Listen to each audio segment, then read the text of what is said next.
Please take your seat. The show is about to begin. Presented by Front Yard Fantasy. I'm your host, Simon. Joined as always by my wildly handsome co-host, John Luke Garofalo. Our friend Coop with us, a.k.a. Coop A. Fiasco.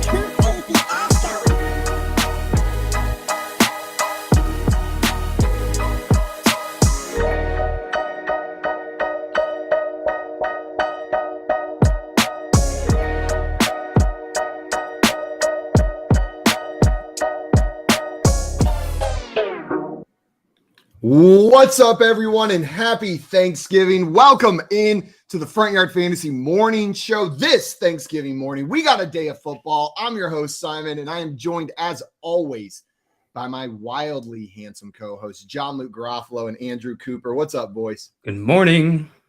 Good morning. It's Happy Thanksgiving today, dude. My God. What an honor to be talking about football with you boys on Thanksgiving itself. Can you guys believe it? We made it, boys. It is Thanksgiving Day. It is the Super Bowl for the NFL if the Super Bowl wasn't for the NFL. Right. It's like the Holocaust for turkeys. Yeah. Jesus. God. Start off at 7 a.m., Coop. Sorry. All right, let's talk about the positives today. You guys, we got you some massholes in your Holocaust. You guys not you're again. like no sympathy for the turkeys either. You're like nothing. We're gonna gobble those turkeys right up. And you two very sympathetic, right? Not eating any turkey today, right? I imagine. I might have a bite of turkey, but I'm not cooking one. I'm not cooking one. That's not what's going on. I'm not biting any turkeys, that's for sure. We got some people in the chat ready for today's show. Joey and you're saying happy Thanksgiving, you turkeys. And Tommy, I think he was up all night working on this. And so I'm gonna read this. This is gonna be a good way to start our show off. Tommy here said there are so many things to be thankful for today. Like JL, Simon, Coop, Joey, and Jay. FYF here to start your day with some fantasy advice and a few props, maybe a parlay. Who will put up the yards, touchdowns, and receptions? Let's start the day with some poll perception. And if your fantasy team is done and your season looks murky, don't worry, you still have DFS, stuffing, and turkey.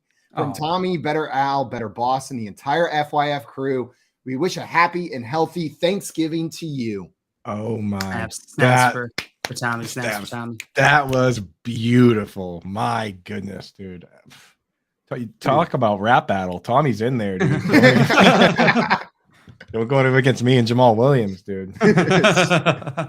Culture vulture. Tommy's the one that you tap in. Like you went out and you think you're done, and then Tommy walks and he's like, level 2. Bring it, Jamal. Tommy, he's also in a clown outfit as he steps out, without a doubt. Yeah, dude, I got goosebumps right now, dude. That poem really set the tone. Appreciate you, Tommy. That was awesome. Guys, before we get into all of the important news that we got to talk about, I wanted to ask you guys your favorite Thanksgiving memories or traditions, like something that you do every year or something, a specific memory that stands out to you about Thanksgiving. Do you guys have anything? Yeah, when I was a kid, we used to, every Wednesday before Thanksgiving, my mom and I would go to the Amish market near my house. We'd go get a bunch of supplies for the dinner, get a bunch of stuff get a bunch of pretzels, soft pretzels. My God, the Amish, they know how to make a dang soft pretzel. Let me tell you. And then we go home and that night whole family would come together and create the family stuffing recipe from my Chilean side my granddad used to make. We'd all get in there, start making the stuffings, like family recipe. Best memories of my life. That's beautiful. Man, now you got me craving a soft pretzel at 6 o'clock in the morning. It's so good. Of all the foods I was going to plan to eat today and think about today, I didn't know if soft pretzel was going to climb the rankings so quickly. Like I did not have plans to think about soft pretzels until now. Might have to. Group's going to like sit down at dinner and be like, "Hey, could someone pass the pretzels?" Where are the pretzels? I was told there'd be pretzels. We are an Amish Coop. I guess that's true. Yeah, for me, my favorite part of it is that like every year, and this is without fail, everybody falls asleep except me and my Uncle Rick. And we get to stay up. Me and Uncle Rick, dude, stay up, have a couple beers, watch the night game, make some Thanksgiving wraps. And it's just one of those times that you get to just really relax and enjoy hanging out with your family, enjoy a little football. So Uncle Rick, we'll look forward to the night game tonight while everybody is in a turkey coma. Pickle Rick. Turkey wraps, Thanksgiving wraps is in like what Tommy just put in the chat, or like you're going to eat them? No, that's what we do. We sit around and we're like, we kind of do a couple beats for each other. You know what I mean? Yeah. Get a little wild. So yeah, that's mostly what we do. We also sometimes will make a sandwich. Family beats. Family beats. Something that Nothing beats family. I feel like a lot of my favorite Thanksgiving memories. I used to go up to, or we do occasionally, but go up to Cleveland with all of my cousins for Thanksgiving. We would get together in Cleveland the morning of. Everyone would meet up at the local school football field, and we would play in a turkey bowl, a good old fashioned turkey bowl with all the cousins. And it started like when we were little, right? And so those were like fun, casual games. The uncles would come in and be the quarterbacks. And then we all got to where the youngest person was a senior in high school. Know what I mean? Or like was a junior in high school. And those games changed.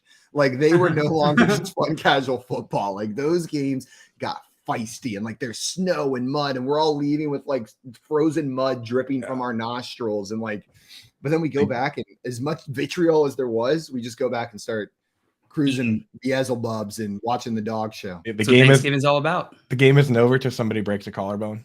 Exactly. Someone, it's got to be taken a little too seriously. There's got to be an injury that's a little too far for Thanksgiving, and then it's good. We used to do that. We used to do that at my buddy's place every year. We call the tournament the Brick, and we'd play this 3-on-3 football tournament. We did it every year for so long that it was actually in the paper one year. They wrote about how long we had been doing it. Really? But yeah, then we all got it really got to the point where every single year ended with somebody getting seriously injured.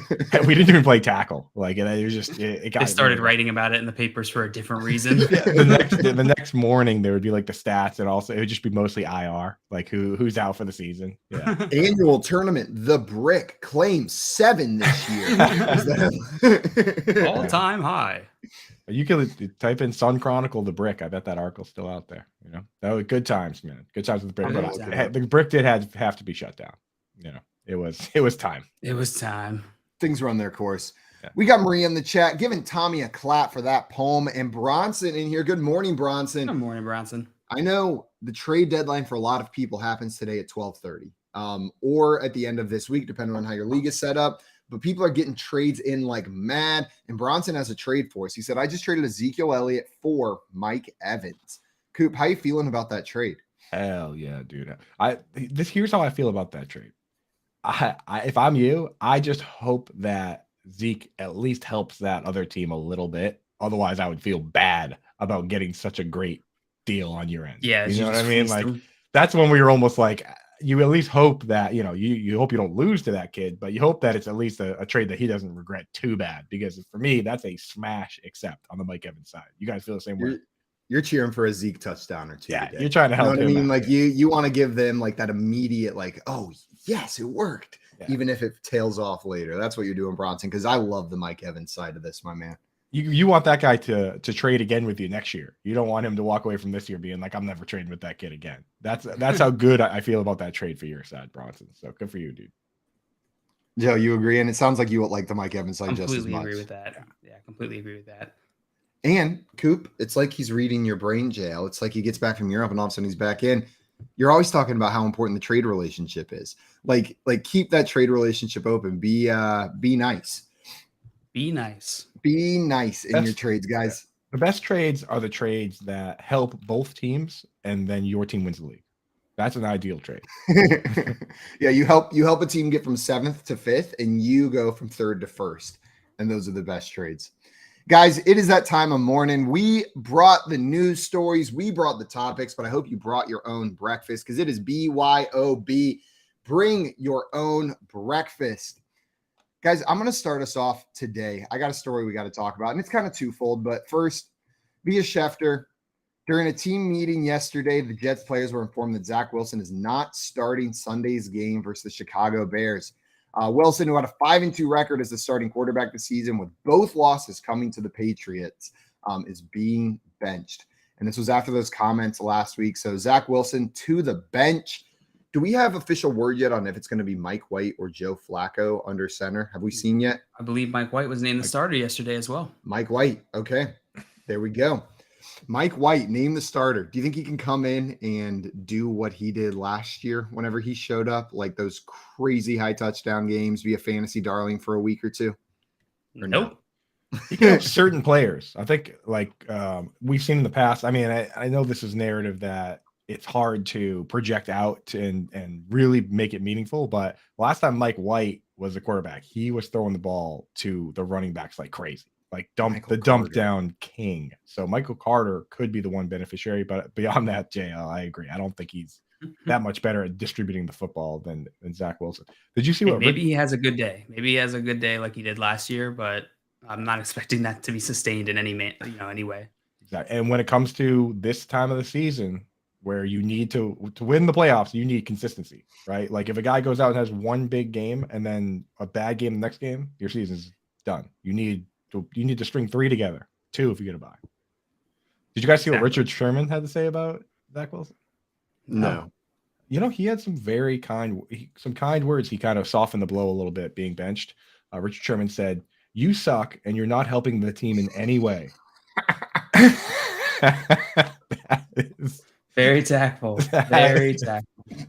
And you're not helping the team in any way. That is just brutal, brother. I thought there was going to be more. I thought there was going to be more that made it sound less bad, and then you just stopped. No, that was Jeez, it. Richard Sherman, don't change. Just keep throwing it out there like that, man. That's hilarious. I love to see the trash talkers from the league now embracing, because you look at like Skip Bayless and these guys, they just like stir the pot.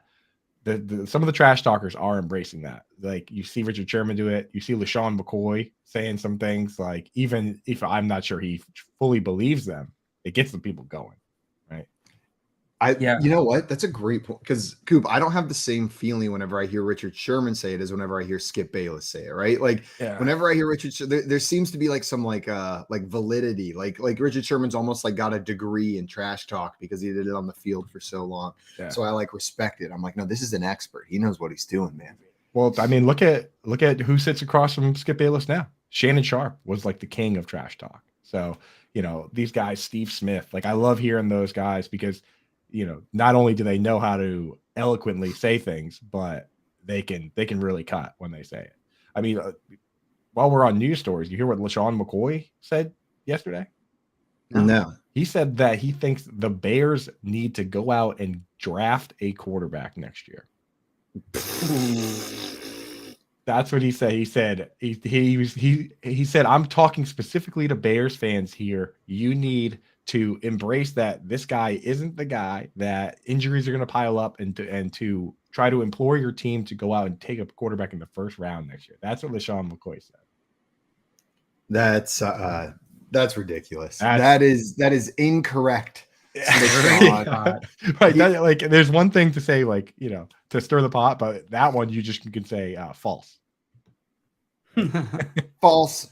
Not going to happen. No, I'm with you guys on that. There was one other thing on the Zach Wilson story I wanted to mention. So there was a quote yesterday that came out from Rich Cimini. He tweeted out saying that Zach Wilson has called this a humbling experience. He regrets his comments from after the game and says he didn't realize what he said until his dad texted him. Says he feels awful and wanted to apologize to teammates, shows accountability, admits he wasn't playing well and understands the situation. Wilson handled this well, seemed genuinely humbled by everything.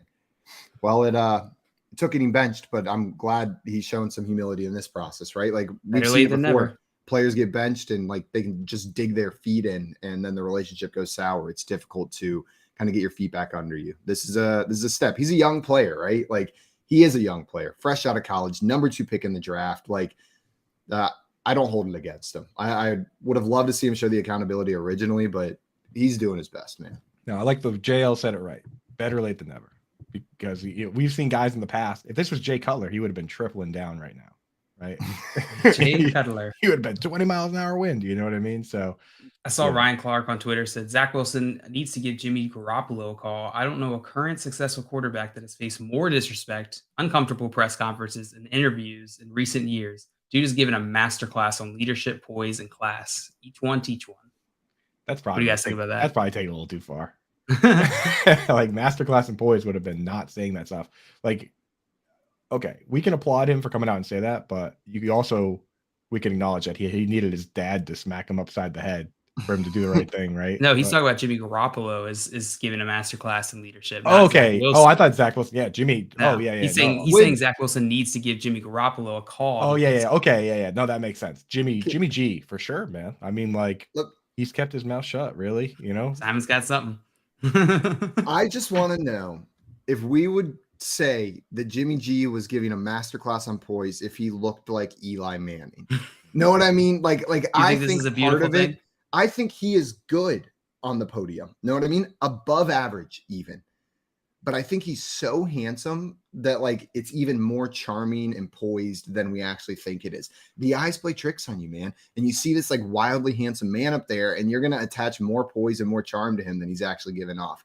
I'm just saying, like, Jimmy G, all credit to him. He's a good leader, I think. But I'm not sitting here thinking like when I think leaders, he's number one in the NFL. I just think he's the most handsome, above average leader in the NFL. that's true, dude. He does have the blue steel. His ceiling for poise is higher than like Colt McCoy's.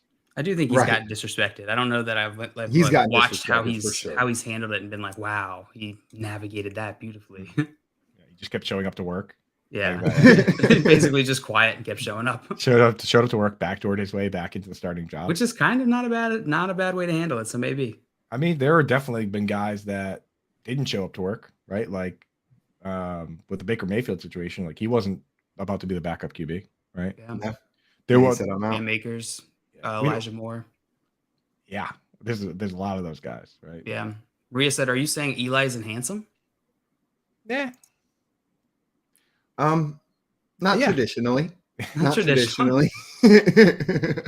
Eli's handsome. He's just got a goof. He's got a goof to He's his just a face. goof. Yeah, I just all the screenshots of him just sitting there with his mouth open, like just mouth breathing, like when he first got starting when he first got drafted. Go back and look at Eli Manning draft day. He's just like, he's always like that. I like Eli. The Peyton cast or the Manning cast. Oops, I just called it the Peyton cast. Has given me way more love for Eli. I feel like Peyton thinks it's the Peyton cast. But like it's really the Manning cast. It's made me love Eli a lot more. Like it's made me think like, you know what? Like Peyton gets all the credit, but Eli's the fun brother. Like that's the one I want to hang out with and have a beer with. For Not sure. Peyton. he's funny, and people forget, man, that guy was tough. That guy was tough as hell. He never missed games, bro. He never missed games. And it wasn't just like people like, oh, you just throw the ball away. That guy would take shots, man. And he would come back every single day ready to play. So, say what you will, but there's plenty of guys, Jimmy G, for instance, with the Patriots, said he wouldn't play, and then Jacoby Brissett had to come in and play. Like, say what you will about Eli, but that guy was tough. I'm an Eli fan. Absolutely. I'm Me an too. Eli fan. No disrespect to Eli, but you got a goof face.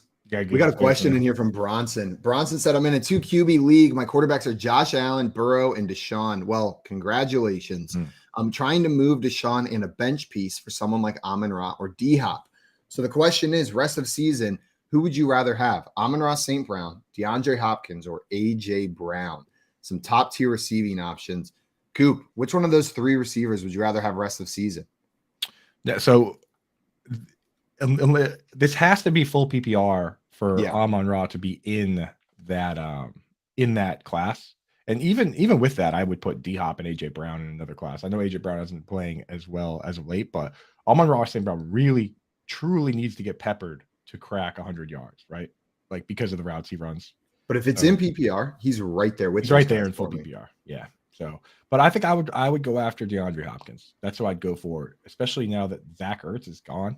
Like they're gonna be looking at Hopkins in the red zone every time, and that's where he succeeds. Talk about a guy that knows how to, like we talked about yesterday. JL mentioned, I think his name, a guy that knows how to get away with pushing off, right? Like tactfully create separation, if you will, but it's also called getting away with pushing off.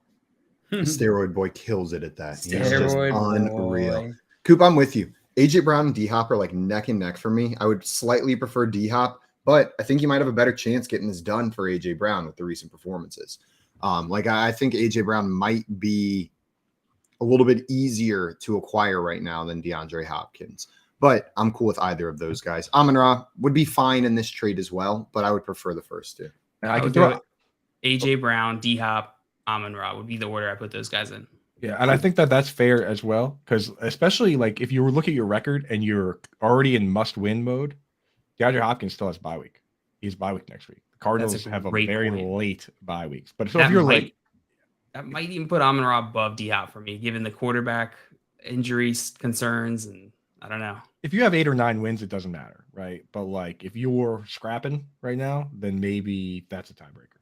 Yeah. It might make it easier to trade for D-Hop, though, if the team that has D-Hop now is scrapping. Because then you have a narrative. You can send with the text. You text them and say, hey, man, I'm rich at quarterback.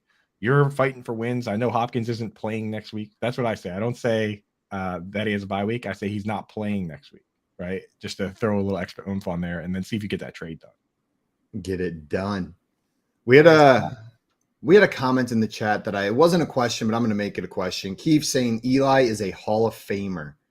Do you guys think Eli Manning is a Hall of Fame quarterback? I think he is, but he's such a unique discussion because think about that helmet catch play. That singular play where, they could have called holding, they could have done all these things, but the play worked out perfectly for the team. They won the game. If you take that play away, one singular play, is he a Hall of Famer at that point? The answer might be no. You know what I mean? So I don't know that many other players that I think he is a Hall of Famer.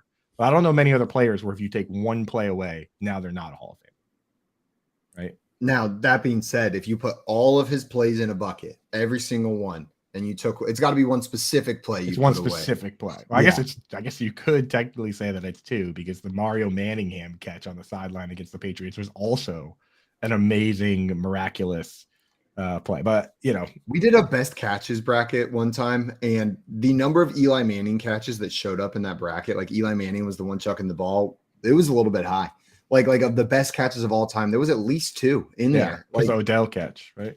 Yeah, the Odell catch, and then the helmet catch as well were both in there. And I think that one, the Manningham one was nominated, but it didn't make the bracket either. Tommy makes a great point. You take away the catch, Joe Montana's most famous play, and he's still a Hall of Famer, of course. You could take away entire Super Bowls from Montana and Brady and maybe Peyton, and he would still be. Like if you took away Peyton's entire Broncos career, tenure, he would be in the Hall of Fame, I think so.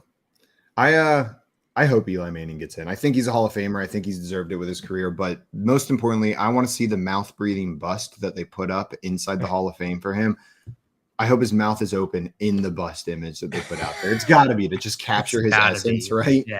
Or else it's just a lie. Right. They make the bust.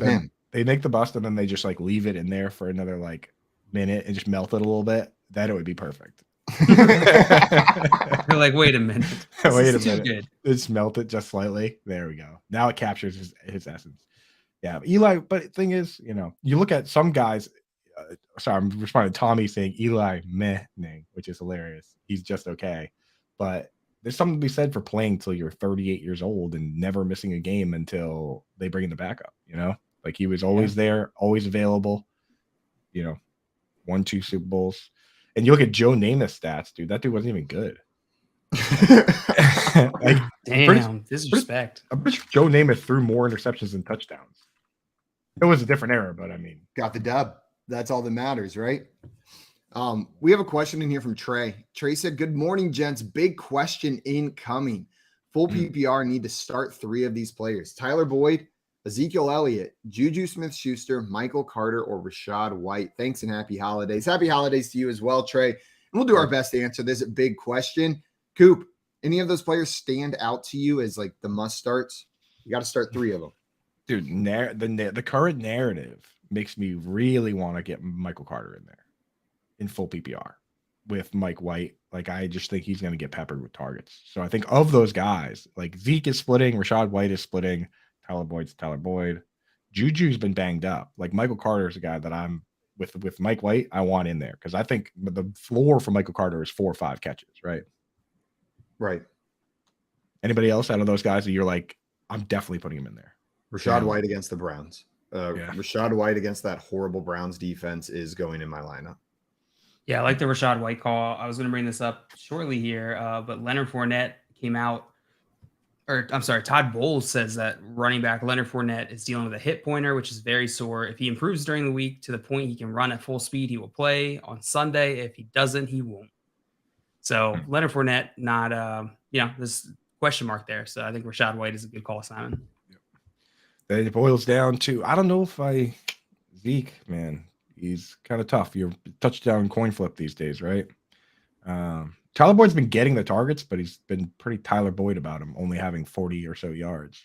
And they got a tough matchup against the Titans this week as well. That's not a friendly matchup for wide receivers. Not the worst in the league, but I think I'd lean Zeke here. I'm nervous about Juju. I'm nervous about players coming back from head injuries. I know they're being extra careful with players like that, and I just kind of want to know that they're fully trusting him out on the field and trusting that he's fully healthy. So I'll go Carter, White, and Zeke. That's going to be my final answer. Carter, White, and Zeke, I think this is PPR? Yep. Full. I think I'm going to go Tyler Boyd instead of Zeke. I get it. I like Tyler Boyd. Yeah. I'm a massive Zeke fan. I just don't like what's going on over there. I was on board with you, Simon, and then I realized it was PPR.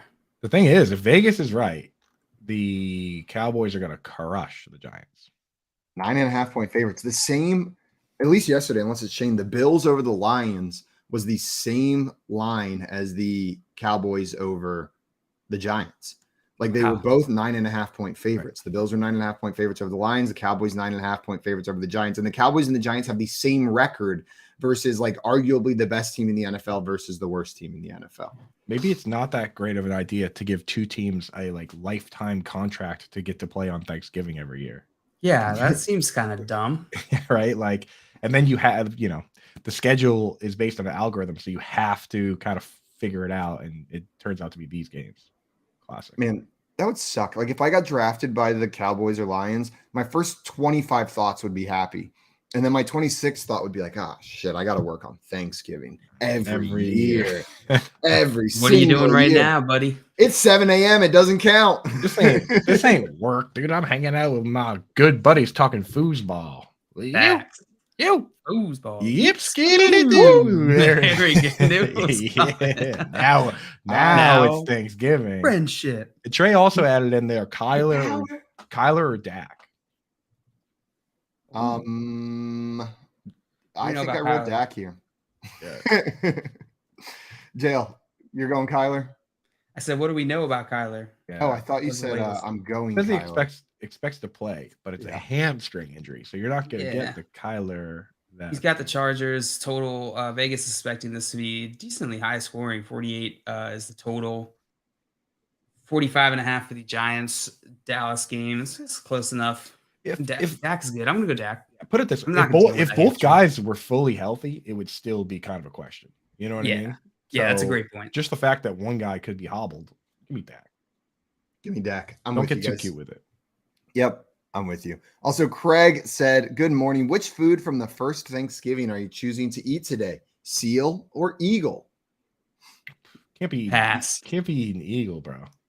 Yeah, it seems. My first thought was I gotta take the opportunity to eat eagle. Like that was my first thought.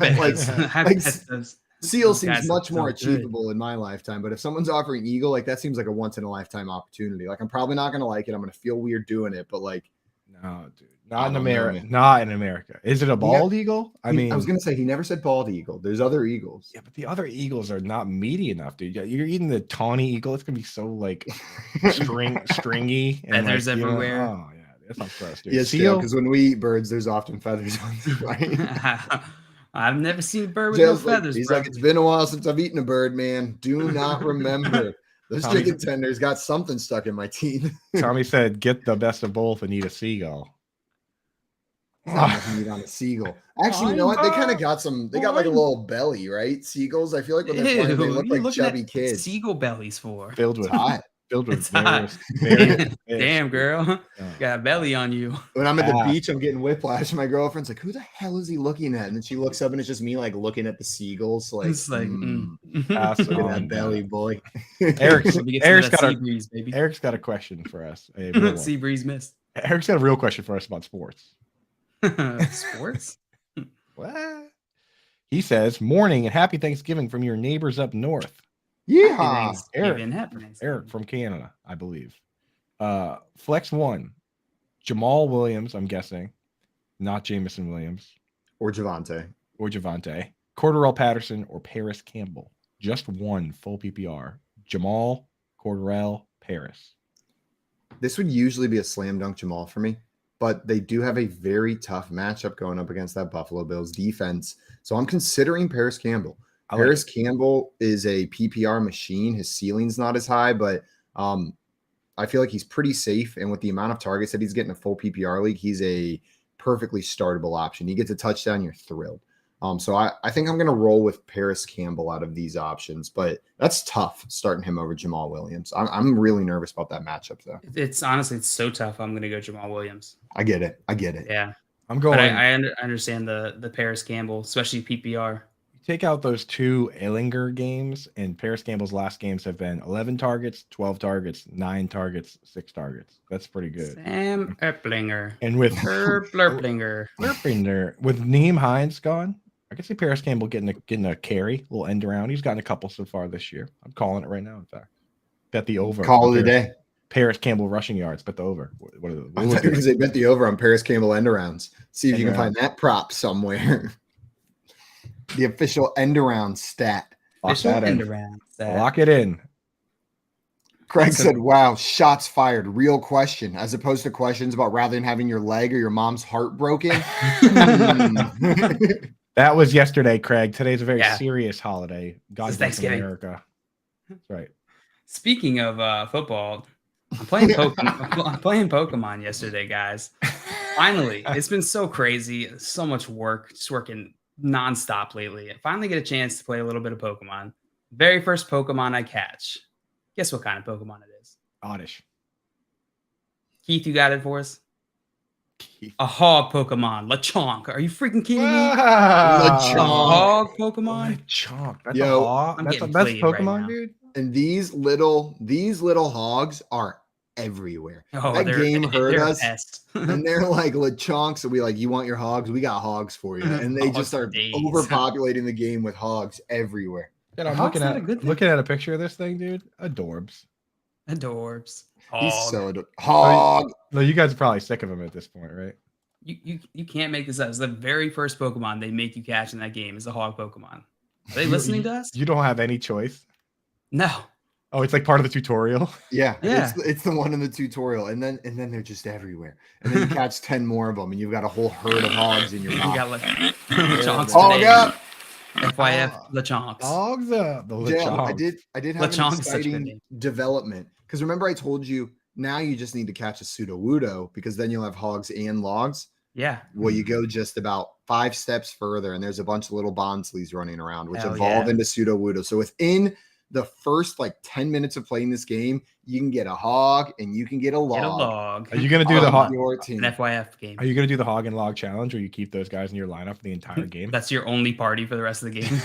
I'll do it on my second playthrough. I'll do hog and log only, where it's just Lechonk and Sudowoodo. And name them hog and log. No, name them Keith and Tommy. Which one's the hog and which one's the log? Right, dude. Right now, Keith unfortunately has to be the log because not only has he been sick all week, as we mentioned, but we were just informed by him. I was like, "How you doing, man? You back to Hundo P?" And he's like, "Hundo P." Right? He's like, quite the opposite, my boy. He's like, I'm pregnant. I'm preggers. Was it torn ligaments in his ankle? Something. He's got a boot on. Wearing a boot. Possible surgery. Hogs up for our boy Keith. Get well soon. But at least now, we can keep him locked down, keep him out of trouble. Now he can work more. Stay chained to that desk. See if he can get you see if he can get you a boot or a cast that actually does chain to your desk. That's terrifying. Maria and I watched a show on Hulu called The Patient with Steve Carell and Donald Gleason. I've heard it's good. It's good. It is very uncomfortable. Like it is a tough, it's one of those like tough to rewatch type of things or like tough to get through, but like, damn, is it good? I have such a hard time watching shows like that because my like time to watch shows is so limited.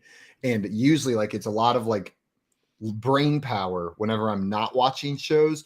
So whenever I get to that point, I'm just like, just give me something stupid and palatable. like I just need something like House Hunters International or like Beauty and the Geek. Like I just want something where I don't have to think and it's just Yeah, in this is front of me. not that show. The reason I brought it up was because Steve Carell's character is chained a lot of the show by his legs. And that That's what sounds we're gonna do to uncomfortable to watch. Yeah. Oh, yeah. How pleasant. You said that so nicely. That's what we're going to do to Keith. Yeah. Keith, you're going to get the same treatment as Steve Carell. That's pretty cool. Ooh. That's Now big time down. let's give him the misery treatment from that Stephen King movie. You guys ever see that one? Yes, I have. Yeah, that Mm-mm. And also, if you haven't seen that one, you may have seen the Family Guy rendition of it, which is I have. Some very of my similar. friends have only watched that one. Which I mean, if you've seen that, you definitely have the idea. You get the idea. Yeah. Yeah.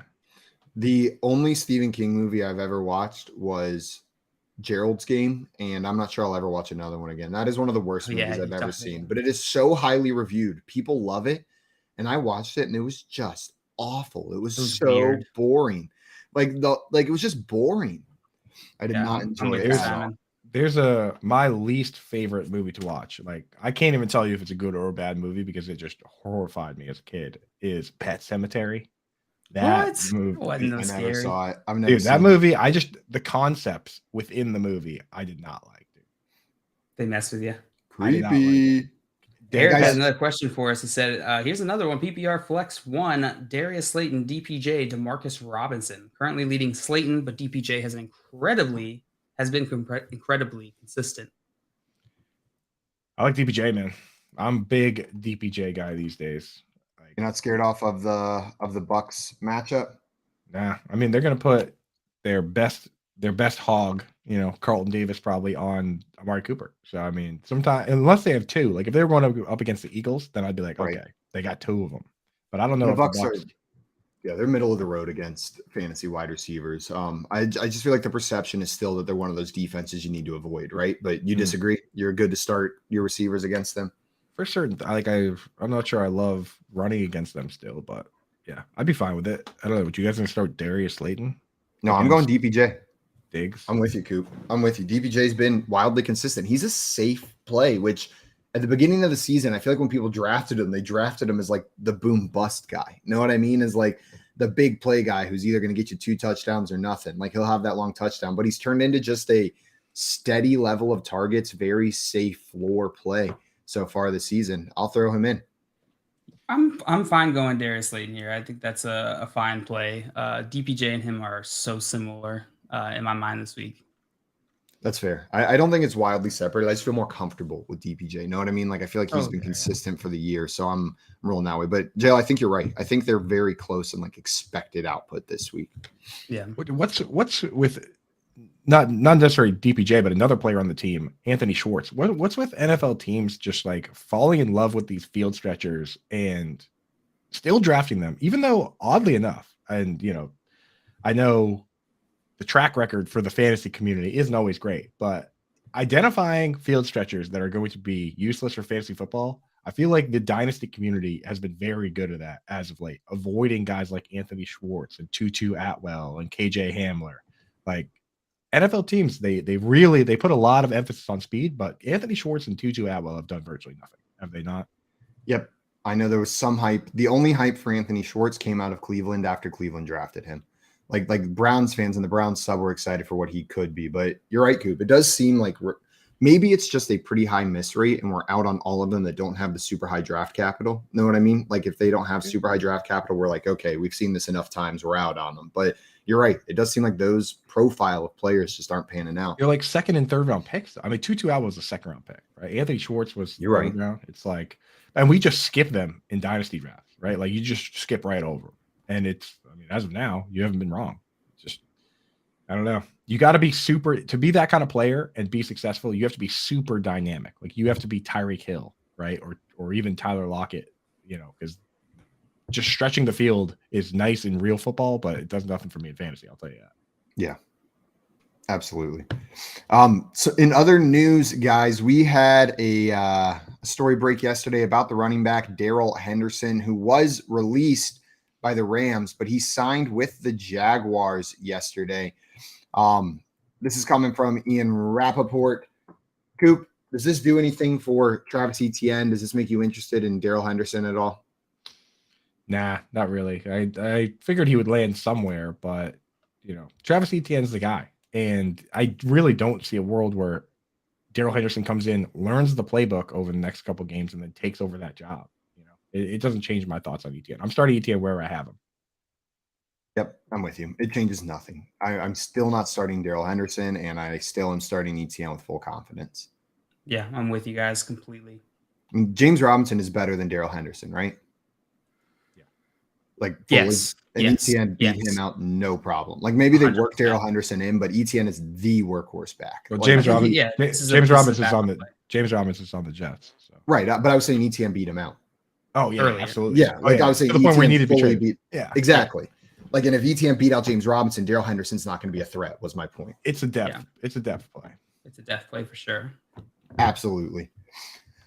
We've got Tommy in the chat saying, let's put together a team today live to go for the DFS million. I will enter a team for the 4 of us. Can you imagine the 4 of us, we each split $1 million and come in tomorrow? Like, what's up, boys? Here'd be the best part would be What's up? Jail's got a diamond grill. He bought it immediately. Immediately, I get a diamond grill on Thanksgiving. Let's make a team. What would be great is if we make that team, Tommy puts it in for the 4 of us, and then we see the winnings at the end, and it's like, oh, we split the winnings with another one, and it's because I also put a second version of the same team in just to get myself. I would get split the pot with yourself. Well, I would get 5/8 of it because I would get 1/4 of your half and then my half. So, Coop, I was trying to do that math, and it was just my brain like, okay, half plus. Okay, half plus. Yeah, we made it. Okay, half plus. Like, it just kept, like, I was on a loop stuck. I couldn't get the second half. Yeah. Maybe we'll do that. Maybe we'll do that after the break. Maybe.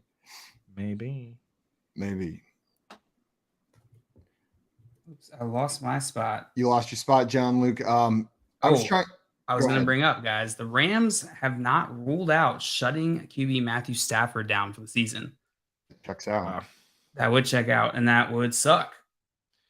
Yeah, I mean, if he's going to have surgery, the sooner the better, right? Yeah. And they're not a playoff team. They're not a Super Bowl team. Like, they don't have to worry about that.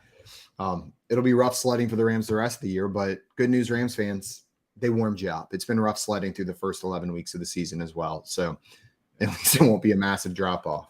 Even if he does have Tommy John, which is the worst case scenario, it's not as bad. Like, everyone that plays fantasy baseball or watches baseball, in baseball, it's like a 1.5 year recovery for pitchers because it's like very serious. It's the throwing is so fine tuned, but in football, it's not that long a recovery. You can come back in like 9-10 months. Jake Delhomme had surgery one off season and was back for the start of the next season. So it's not as bad in football as it is in baseball. So if he has to have it, he has to have it. Yeah.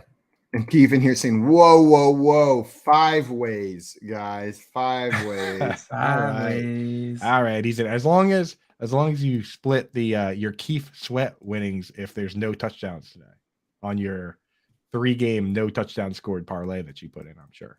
I meant to look up what the odds were on that, but I did not. So maybe during one of the breaks. Maybe during one of the breaks, I'll throw that together. Guys, coming up, we've got some games and some Thanksgiving festivities to play with all of you. We're going to play some Quotey McQuote Fave, and then we've got a Thanksgiving side dishes bracket that we're going to run through. Probably going to get a bit contentious. Our friend Maria is going to join the show for some fantasy football match game. And then we have our Thanksgiving Day preview, talking about the 3 games we have going on today in the NFL. You're listening to the Front Yard Fantasy Morning Show here on Better Sports Network. The Playbook with Fensty and Ronis, presented by FantasyAlarm.com. The only person, I've said this to you before, who I believe back then, of all those power hitters who truly was clean, Ken Griffey Jr. I mean, I think so when he got hurt. We'll never know that for sure either. No, dude. We've seen guys who were not big take substances. That's true. To get busted. So it's not about that always. I hear you. It's just, don't you think with the way his career kind of went, you would think that he didn't take anything? I don't think he did, but we'll never know 100%. I'm going to keep telling myself that he didn't. The 1 year player, I mean, he's my favorite baseball player of all time. In the 1990s, Ron, as a kid, as a 5-year-old kid who plays video games and collected cards. There was no one cooler than Ken Griffey Jr. I still wear my hat backwards because Ken Griffey Jr. did it and he looked really cool doing that, wearing a backwards baseball cap. Like, he made everything the guy did looked cool. Even the home run in the movie Little Big League, it's acting, it's all, I guess, fake, but even he made that look cool. I mean, Ken Griffey Jr., you're a little bit older than me, but in the 90s, was there besides Michael Jordan, was there a more loved athlete than Ken Griffey Jr.? Yeah, no, I love Griffey. He's one of my favorite players ever, from defensively to hitting his swing. And yeah, I would have loved to see what he could have done if he had stayed healthy, the final numbers he'd finished with. So no, I was a huge fan of Ken Griffey, and it's a shame though that all those injuries towards the end of his career just really limited the production he put up, but he still put up elite numbers. He was so fun to watch. So I'm a huge Ken Griffey guy. And here's the other thing too. So 1994, the season got shortened because of the strike. And he finished with 40 homers in 111 games that year, man. And then he had 56 2 years in a row, 97 and 98, and then 48. He had a stretch 4 years in a row, 49, 56, 56, 48, 40. I mean, unbelievable. And then, yeah, once he hit like 31, he started to miss games, 111, 70, 53, 83.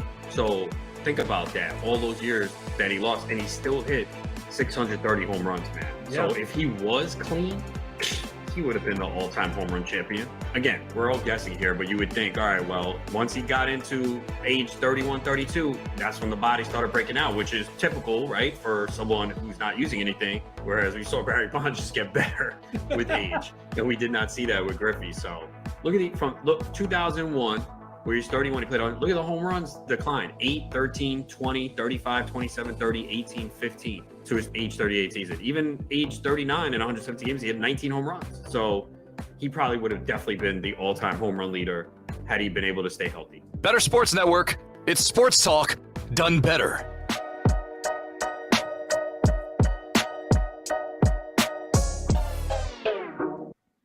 What's up, everyone? Welcome back into the Front Yard Fantasy Morning Show here on Better Sports Network, and happy Thanksgiving to everybody tuning in. Thanks for hanging out with us on your Thanksgiving morning. We appreciate it. And I'm sure JL has a beautiful Thanksgiving message for all of us. I was saying the sweetest things too. I was could like, tell. every morning. We love spending every morning with y'all. I knew it. I could tell by your shoulder movements. Just that you were saying it to being myself. Sweet. You were just making sweetie pie movements. Are you having sweetie pie for dessert today at Thanksgiving dinner? No, I'm not a big pie guy. Not a big pie guy, just in general? Like all pies? In general. I like some pies, but I'm just not. I never really go out of my way to eat pies. Are you a cake fella? Nah. I'm not a big cake guy either, but I do love a pie. I love a good fruit pie. Like any of the fruit pies are my absolute favorite. The number one pie of all time is blackberry pie. You cannot beat blackberry pie. It's tart and sweet and delicious. And the pastry dough for pie isn't too sweet, so it's so good. It's so good. I like the pies that are like cookies and cream ice cream. Okay, you're a dessert it's like a pie fake kind of pie. guy. It's like a fake pie. Blackberry apple pie pie is pretty good. Apple pie is dank. I did kind of forget about Blackberry that. pie doesn't even sound like a real pie. Like I thought that was just like a pie that like Dr. Seuss would use in poems. Blackberry pie. Boysenberry. It was yeah. This is my most. That's a real thing. This is my most surreal childhood memory that sounds like a made up thing from like a children's novel. Is me and my friends used to go pick blackberries on the nature trail. Like we would just run around in the woods picking blackberries and then bring them back home and make a pie. Like there were wild blackberries growing around my house, right? It sounds fake, but like that's one of my most, if we could get enough, my mom would make us a nice little blackberry pie. Maybe that's why it's my favorite, is like the childhood memories attached to it. And if you didn't get enough, she'd be like, no pie this year. She'd be like, eat them raw, eat them plain. Grass. No dinner this year. You're just out there, it's starting to get dark, and you're like, we need to find some berries so we won't be able to eat. Mom. So cold out here. We walked to the grocery store to just buy some blackberries to throw in the bucket so that we can say, like, look how many we found, Mom. Greg in here saying, I'm baking a pie right now. Let us know what kind. And then also asked, any of you remember how cake eater was an insult in the Mighty Ducks? And a great one at that. Cake eater. We had a question from Eric here before we get into our game of Quotey McQuote Fave. Eric said, Goddard on the bench, Cup taking up my IR spot. Rams seem to be done, and they'll rest Cup for next year. I'm 9-2. Brain says drop. Heart says keep out of respect for what this man has done for me. R.I.P. You guys drop Cup, move Goddard to the IR, and pick someone else off waiver wire? Nah, because I don't think, unless your benches are very shallow, who's going to have as much of an impact as either of those guys? I would rather just hold on to those guys and hope they come back than just try and mess around with whoever's out there, Darius Slayton and all that. But depends who's out there. I Let think us know you're who's right out there. about Cup. I think you're right about Cup. I don't think he's coming back this year, but you're 9-2.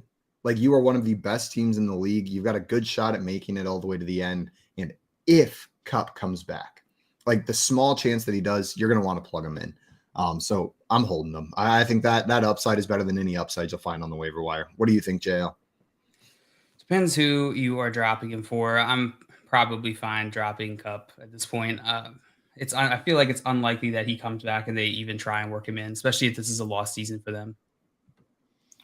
Dude, how painful would it be? It would be painful. Somebody else. I know exactly what you're going to Cup. say, and it's going to be somebody painful. else added Cup, and he had like 15 targets against you in the championship. So brutal. No, I think that's a very unlikely outcome, but I do think that would be brutal if it happens. It is unlikely, but possible. Unlikely, but possible. I'm with you guys. You guys ready to get into some Quotey McQuote face here? Yeah. Yep. John Luke, you wanna let us know how this game works? And are you running it today? Am I running it today? Yeah. Bah. Who knows? Bah, you got it. I'll run it. All right. If you haven't watched us play this game before, this is our game, Quotey McQuote Face. Yeah. Aptly named. I got a list, a collection here of quotes from around the NFL, around the world, maybe. And I'm gonna propose it to each of these guys one by one. They're gonna have the opportunity to guess who said the quote, and what the quote is about. So what the context is for the quote. There's 2 points for every quote. 2 points available for every single quote. If it's Simon's turn and he doesn't get either one of those things, Coop will have the opportunity to steal if he can guess correctly. Very simple. You guys ready? Let's do it. I see my mom in the chat saying, giving thanks for FYF. Giving thanks for you, Mom. Welcome, man. Happy Thanksgiving. Wish I got to spend my Thanksgiving with you. I miss you. You kind of do right now. You kind of do right now. Kind of do right now. That's the best part about the show. We just get to hang out. All right. Simon, you are going first. Are you ready? Yeah. I knew I was going first. I was born to go first in Quotey McQuote. You were born to go first. All right, Simon, here is your first quote. Yeah, we have a lot of new faces, and to see them excel in moments like these is special, because obviously we've done it in an organization for a little bit now. But to have those new guys step right in and make a play, especially not only on the offense. Who said this? What are they talking about, Simon? Want me to read it one more time? No, unless you want to. I've got a couple ideas here, but I could just be way off base. But I think there's multiple players / coaches that could make sense here.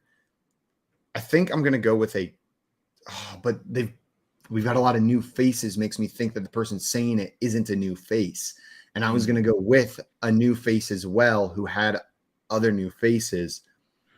You're talking a lot about faces right now. A lot of face talk.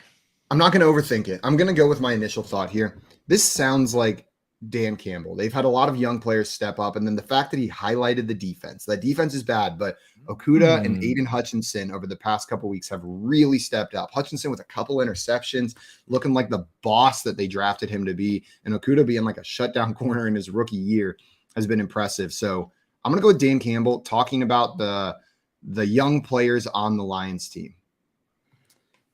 Well, no points. Bonk. Damn. Okay. Coop, you have a chance to steal here. Tell me who said this quote and what are they talking about? I'll read it one more time for you. Yeah, we have a lot of new faces, and to see them excel in moments like these is special because obviously we've done it in the organization for a little bit now. But to have those guys step right in and make a play, especially not only on the offense. Step right in and make a play. Who made a big game-changing play? Maybe I'm going to go and say that maybe this was this Kirk Cousins talking about guys like TJ Hawkinson coming in and the success for but They actually got crushed this week. I'm gonna stick with that. I'm gonna Sticking with Kirk Cousins, talking about no. what was that? I'm gonna pivot to. I'm pivoting to. I'm gonna pivot and say that it's Jacoby Brissett talking about this Browns organization. Talking about this Browns organization. Jacoby Brissett is absolutely wrong. Coop. This is Patrick Mahomes talking about the rookies stepping up to make some plays. You know what's crazy? You know what's crazy is that I actually read this quote. Like when you started saying it, I was like, nice. It's a quote I actually read. And then my mind was just like, nothing. But I didn't read who said it. I didn't no idea. No idea who said it. But that was, I had read that quote. I see Albert in the chat. Good morning, Albert.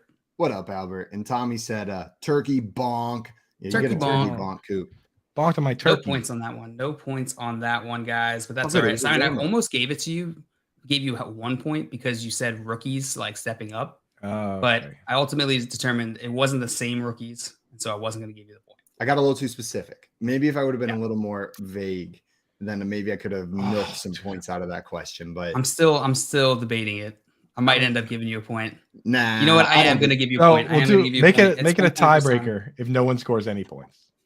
I could do that. That's fair. If no one scores any points, Simon wins. We got some questions in the chat. I'm sticking with my original thing here, Simon. I'm going to give you a point for that because you hit the rookies part, which I think is the crux of this the context. It's all about rookies, the new faces. Yeah, I didn't go for the traded players. I went for the rookies. I'm with you, JL. I deserve that point. I have determined. Even though I said don't give it to me. We had some questions in here before we get to our next round. Jonathan said, "Happy Thanksgiving, guys! Happy Thanksgiving, Jonathan." Hey, Jonathan. Happy Thanksgiving. He wants to know: should he flex Pollard, Amari Cooper, or Tyler Lockett? Holy cow! Whoa. What a team that 2 of those 3 guys are going to be on your bench, Jonathan. John Luke, which of those 3 would you be plugging in? Tony Pollard, Amari Cooper, or Tyler Lockett? Tyler Lockett, Tony Pollard was the third one. Amari Cooper. Okay, so Tony Pollard has the Giants. Tyler Lockett's playing Las Vegas Raiders. Amari Cooper's playing the Tampa Bay Buccaneers. And the format is not given. We don't know. So let me start. Just take Lockett out. Take Lockett out. It's Amari versus Pollard. Do you agree, JL? I think Amari and Lockett are close. I'm definitely starting Pollard. And then between Amari and Lockett, I'd probably start Amari Cooper. But it is very close between those 2 guys. I think they're very similar. Lockett's been kind of cruising on touchdowns. He hasn't cracked 70 yards in 5 weeks now. But the Raiders. It's Raiders. You bring up a good point, JL. Sorry, Tommy, but it's a good point. I don't know. I hate chasing touchdowns. That's fair. It's fair. I think I'm going Tony Pollard. I pick one. I'm going to plug Tony Pollard in. I feel safe with his volume. Amari Cooper's got a decently tough matchup. And then Coop, what you said about Lockett, he has been cruising on touchdowns. That's not to say he can't do it again. But Tony Pollard, I feel the most comfortable with, and I feel like he's got upside, right? Like it's not like you're sacrificing upside for floor with Tony Pollard, but I do think his floor is safer. And Tony Pollard plays today and today's Thanksgiving, Jonathan. So it's more fun.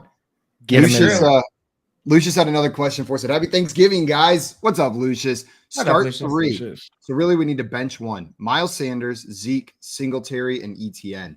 Zeke's hitting the bench for me out of these 4. I'm starting Miles Sanders, Singletary, and ETN. What do you guys think? Easy Zeke. Agreed. Hit the bench, Zeke. The other 3 are going to be in your lineup. And Tommy wants to know, what is the proper breakfast beer? I'm going to go with a nice brown ale is the best breakfast beer. It's a little bit sweet, but it's kind of hearty. So it gets your day going. You get those carbs. It's not like a sour, which is going to start you off with acid reflux. A nice brown ale is how you should start the day. And I'm going to go with a nice cold natty light because it's the closest thing to water that you can find. And you should always start your day with a nice glass of water. Triple IPA, 10% alcohol. Triple IPA. Super stout. Also, all over my computer. Also, another great beer to bring to the beach. Oh God! Yeah, as your belly sticks out and all the seagulls start crowding around you because they're like, "Oh, one of us, one of us, one of us." That's what seagulls sound like. In case you were wondering, that's the voice of a seagull. One of us. Yeah, but Tommy makes a good point. The milkshakey type beers, like the Guinnesses and the stouts, like if you're gonna do like a chocolate stout or something, that's probably the most appropriate time to do it. But I do like the you said the brown ale. There's one Old Brown Dog by Smutty Nose. When you just talked to Watch your language. This is a family show. Lord. When you just mentioned that one, Simon, that's the first thing I thought of, and that's a good breakfast beer for sure. Beautiful. John, All are right, you ready guys. for the next round of Quotey McQuote? Yeah, let's get into our next round of Quotey McQuote Fave. Coop, this one is for you. Are you ready? Yeah. All right, here it comes. That doesn't happen by accident. Everything we talked about, we stayed the course, which you guys have done, man. And we're playing some pretty clean physical football, man. Defense, you're coming to life. Man. Dude, that has to be Dan Campbell talking about the team this week, especially with Aiden Hutchinson making a big play, having an interception, coming to life.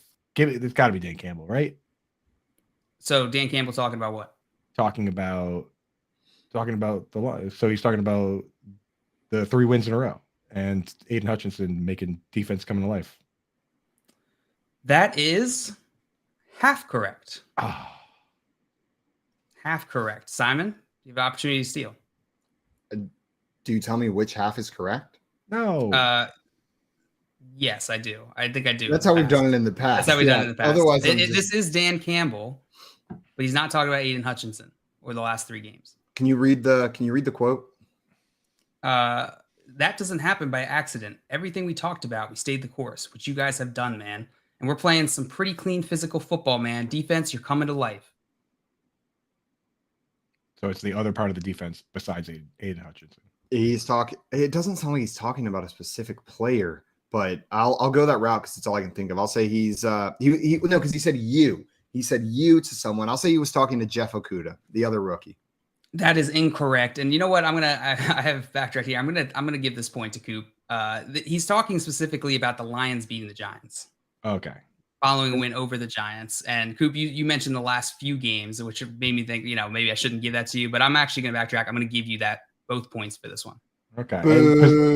Possession arrow goes back to Simon, though. Right? Yeah. So the possession arrow came to me after the first point. Jump ball. Yeah. We'll do that. We're basketball rules now. So possession arrow back your way. I feel like that's only fair. Go ahead. Because I guess Dan Campbell on the first one question. Specific win. No, I guess Dan Campbell on the first question. Then this comes up and it's Dan Campbell. It's like clearly Dan Campbell. Is this man? I was listening. I was like, "Yep." Coop said, "I was like, yep, for sure, without a doubt." That's you know what gave it away though? Above anything, all the mans. You said man, 2 times. Yeah, that's very clearly Dan Campbell. Very clearly, dude. Dan Campbell. That one. That's all right. I see Dustin in the chat. So what's up, everyone? What's up, Dustin? Happy Thanksgiving. Glad to see you in here, brother. What up, Dustin? Keith said you guys guess Dan Campbell so much. He's quotable. Wouldn't we you? Just want it to be Dan Campbell. Yeah. All right, Simon. We are back to you. You ready for your second quotey? Oh, I got this one without a doubt. No questions asked. This is a slam dunk. All right, here it is. Damn. To me, I really enjoy primetime games. I think you should look forward to them. And then it being in Mexico just makes it that much sweeter against a divisional opponent. I'm a fan of the bright lights, so that's my mentality. Okay, so it's clearly someone either on the Arizona Cardinals or the San Francisco 49ers because they just played in Mexico. Who is someone who likes – when you first started reading it, I was like, oh, this is Kirk Cousins trying to get ahead of the narrative before his Thanksgiving primetime game. Like this is Kirk – or that's what I was thinking. But then you said Mexico, so it's either a Cardinals player – or 49ers player. This would be funnier if it was a Cardinals player, I think. Yeah. Like, I think that's why it's memorable because, like, a Cardinals player must have said this before they got absolutely blown out. I don't think Let's go with Colt McCoy talking about playing in Mexico City in the game against the San Francisco 49ers. Simon? Yeah? You are half correct. I got the context, right? This person was talking about the Cardinals and the 49ers being in Mexico, but it wasn't Colt McCoy. Coop, you have the opportunity to steal. Who would you like to Can I hear the quote again? You can. To me, I really enjoy primetime games. I think you should look forward to them. And then it being in Mexico just makes it that much sweeter against a divisional opponent. I'm a fan of the bright lights, so that's my mentality. I got to go with the other quarterback, man. Give me Jimmy G. Jimmy G? That's Incorrect. Is it This was D-Hop? Kyler Murray. Oh, it was Kyler. What? That didn't sound like Kyler Kyler. Murray. I'm a didn't even fan of the play. bright lights, so that's my mentality. I think that was one of the little hints there. But yeah, this was Kyler Murray. So he didn't even play. He was just sitting on the sideline like, oh, did you see that one? he likes the laser pointers. They remind him of Call of Duty. The lights are so bright. So bright. Boys, take a look around. So let's see. So Simon, you were going to get 1 point for that one, tying you up with Coop here. 2-2. Yeehaw. 2-2. Well done. All right. We got a question in here before we get to our next quote. Dustin asking, Trey McBride or Taysom Hill on my tight end spot, tight end premium league. What do you think, tight end Tingler? That's a difficult one because on one hand, sucks. Well, the thing with Taysom Hill is that we just got the quote from Nick Underhill, who he's a pretty trusted source, saying that they want to utilize him more, get him the ball more. But it's also tight end premium, and there's no premium for tight end rushing yards, I imagine. So you kind of don't get any of the benefit of the premium part of that. Trey McBride also has a good matchup. He's going up against the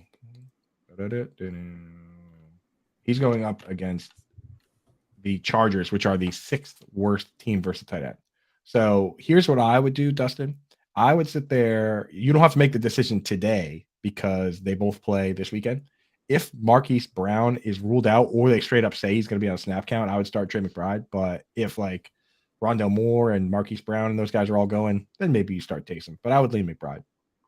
I'm with you. I'm leaning McBride. The point you brought up is the tight end premium is just on like PPR. It's just on the receptions.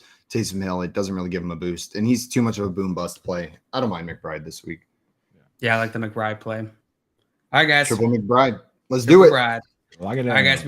We are getting into our last quote here. Our last quote. Coop, this one's yours. You ready? So ready. And it's tied, right? It is tied up. So this is the opportunity to win the game.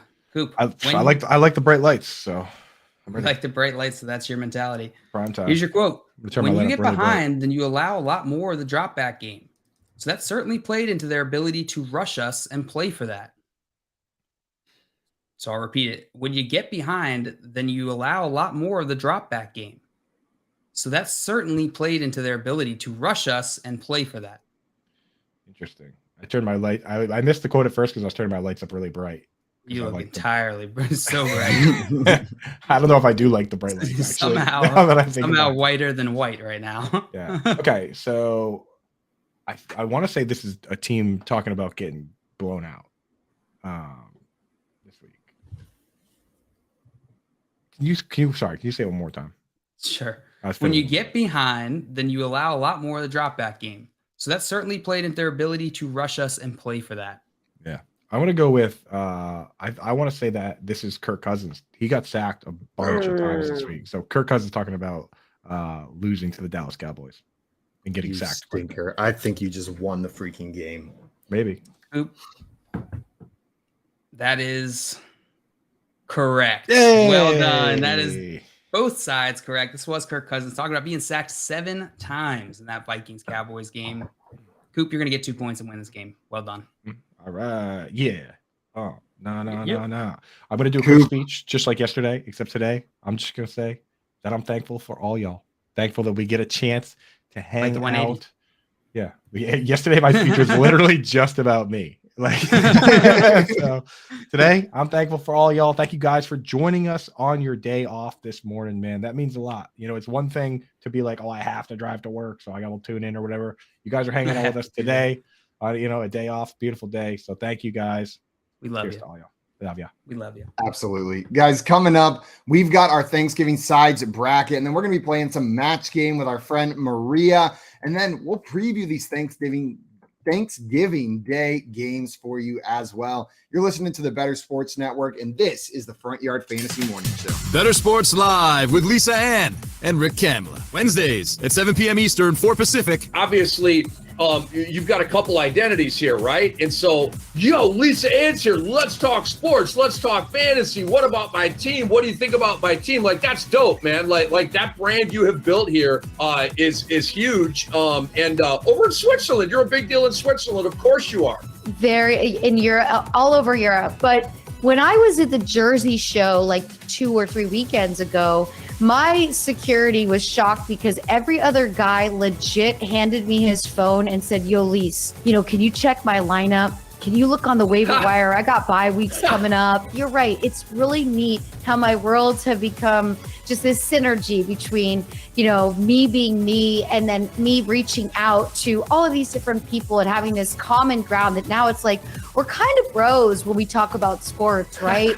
We're just friends. We're all sharing the same heartbreak or pain. Sports is the international language. Lunch Money with Kyle and Ray. Weekdays at noon Eastern, presented by FantasyGuru.com. Probably every team knows that inking starting pitchers to big deals and big money agreements is bad business. But that's the business they're in. What else are they going to do? That's what it costs to play the game. And all these pitchers realize it. I'd like to sit here and say, well, you should develop your own pitching. You should never pay these guys $25 million a year. But Ray, I don't think teams can do that. It's like the pitchers have a lot of power despite their weaknesses and despite their fragility. They still have so much control over the purse strings of these teams and these GMs and these owners. They don't care, Ray. They're seeing the same numbers we are. They know Jake DeGrom. If they sign him, you pray for 130 innings. Every team knows that, Ray. They may say something different, but they know what's going on. And Ray, it won't stop them.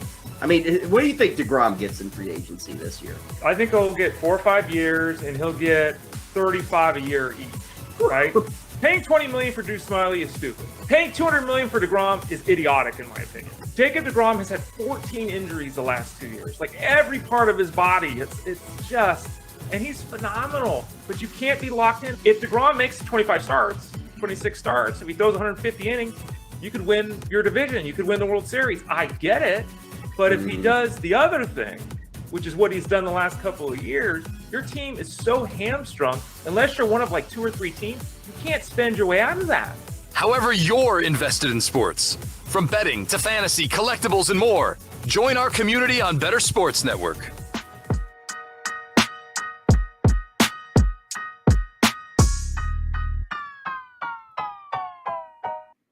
What's up, everyone? Welcome back to the Front Yard Fantasy Morning Show here on Better Sports Network, and happy Thanksgiving to everyone. I hope you're enjoying your Thanksgiving pretzels. I hope everyone's I hope you all are enjoying your Thanksgiving pretzels. That was a buzzer beater. I've never been invested so much in watching someone eat a pretzel to see if they could finish it before the break ended that I just won. I was like, is he going to make it? Yeah, I that was a joke I absolutely regret because now the inside of my mouth is just all ripped up by that salt. Just crushing pretzels. For anybody, obviously nobody could see me during the break. I just stuffed my mouth with pretzels to try and make these guys laugh. And it was a mistake. I mean, technically, I don't think you did beat the clock, but you were able to finish it before. I did beat the clock. You were asked to speak. Oh, I don't know. I took a drink right at the end. He was just licking his wounds at the end. That wasn't chewing anymore. He was just like licking the open wounds from all the salt and the. There's so much residue from that many pretzels. I'd say you made it. Those are the special Amish pretzels. I eat like 3 pretzels, the like hard crunchy kind, and my mouth is so dry. Like I need 32 ounces of water per 3 pretzels. Otherwise, I'm gonna just be sitting there like making gross, it was awful dry mouth noises over and over and over again. Oh, I say worth it. I enjoyed it thoroughly. Guys, it is time to get into our bracket for today. We are doing a Thanksgiving sides bracket. We may pause in the middle of this if oh god, orange juice, bad choice. Pour gasoline on the fire, bro. Dear Lord, this is pouring salt in all the wounds. Jail has ruined all acidic foods for Thanksgiving with his pretzel stunt right at good thing you eat Thanksgiving dinner late, dude, because you I know you have recovery time. You're day to day. I know you got plenty of those mouth band-aids, so just throw a couple in there and you'll be good to go. Can you imagine? We're gonna get into check on my Dora band-aid. It's hot. It's hot. Kevin Tompkins in the chat. Happy Family Argument Day to those who celebrate. We're gonna actually celebrate a little family argument right now, I believe. That's what these brackets usually devolve into, do they not? They do. Absolutely. And guys, we may take a pause in the middle of this to play some FF match game with our friend Maria, but we'll finish the bracket after that. This is so important. The 8 sides we are going to be talking about today. And guys, everyone in the chat, if we miss your favorite side, we had to pick to 8. We had to pick to 8. So we've got 8 on there. And if yours isn't on there, too bad, too sad. It got cut. It didn't make it. But these are the 8 hear about we're in the talking chat, though. I want to hear about if yours gets missed. I want to hear about the honorable mentions in the chat because there were some that I thought maybe could have been considered. I don't know. The 8 ones we are going to be talking about. You're right, Coop. There were some close cuts. We've got mashed potatoes and gravy, individual things. Mashed potatoes, gravy, rolls, green bean casserole, cranberry sauce, sweet potato casserole, corn, and stuffing. These are the sides we are going to be talking about today. They're going to face off in head-to-head matchups. We're going to vote on which one we prefer to move on until we have a winner. Before we get into that, though, we had a question in here from Ravi. What's up, Ravi? Good morning. He said, pick 2, Donovan Peoples-Jones, Marquez Valdes-Scantling, DeAndre Swift, Josh Palmer, and Nico Collins. He said, I also have Judy, so should I put in Swift for him in case he plays? So let's just pick 2 from those options right there. DPJ, MVS, Swift, Palmer, and Nico Collins. JL, which 2 of those are you picking? I was hoping you wouldn't ask me this question. Okay. Which 2 of those are you picking? I can answer. I'm going Josh Palmer. I'm picking 2, so I'm locking in Josh Palmer for sure. Going against Arizona. It's a decent matchup, and the opportunity is there for him with the injuries. Mike Williams being out. Second option is a little closer. I think I'm going to go. You know the format? No, we don't. No. I would go Donovan Peoples-Jones. DeAndre Swift is very tempting against Buffalo, which their run defense, it's not as good as their passing defense. It's still pretty decent, but this game, the total is set at 54.5. Vegas is expecting this to be high scoring, so it's like a little bit tempting to go DeAndre Swift, but I'm going to go DPJ for safety here. I've stopped being tempted by DeAndre Swift. Like it's been enough weeks now where I don't even feel the temptation anymore. I just feel sadness as I confidently put him on my bench. Yeah, it's crazy, man. But the thing is, so I got to give credit, John and Pemba, going back, and it's our favorite team, the Patriots. We do a weekly show, and after he came out and had a solid game against the Patriots, who have 2 very good corners, John and Pemba was like, look, this guy putting up 50 to 70 yards every single week, right? Like 50, 75 yards. It's like, what more can you ask for in this world? Since then, he's continued to do that. These are his last games. 71 yards, 50, 74, 71, 81, 99, 61. Donovan Peoples-Jones, man, is numbers pretty locked in.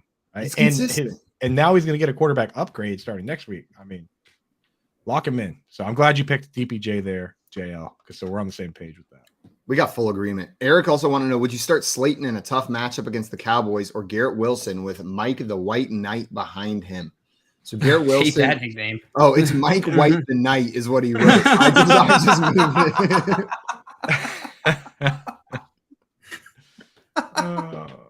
The White Knight. The White Knight. That's what we're going with. He works at Medieval Times now. He's the White Knight at Medieval Times. Kind of a dope nickname. His best friend.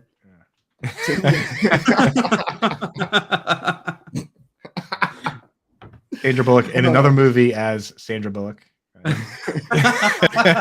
Sandra Bullock playing Sandra Bullock. Just a slightly confused woman. I'm gonna go with Garrett Wilson over Darius Slayton here. Yeah, I'm there with you. But Slayton, it's funny because I can kind of predict what this game's gonna be. It's like he's gonna see a lot of Trevon Diggs, and the ball's gonna get thrown that way, and either Diggs is gonna intercept it for a touchdown or Slayton's gonna score a touchdown when Diggs blows it. But Garrett Wilson's been playing every single snap. Last week he played every snap, ran every route, 30 of 30 routes. So there's not many guys doing that. Give me Garrett Wilson. I'm going Garrett Wilson as well. I'm with you. Tommy in here talking about the Thanksgiving bracket we're about to get into. Stuffing doesn't win. I am going to riot. I might have heard a similar opinion expressed by someone else on this show. But we Stuffing will better be get on the into show. that. No, stuffing's on the show. Okay. Tommy also said, I know you guys don't like meatballs, but day after Thanksgiving meatballs made with stuffing is insane.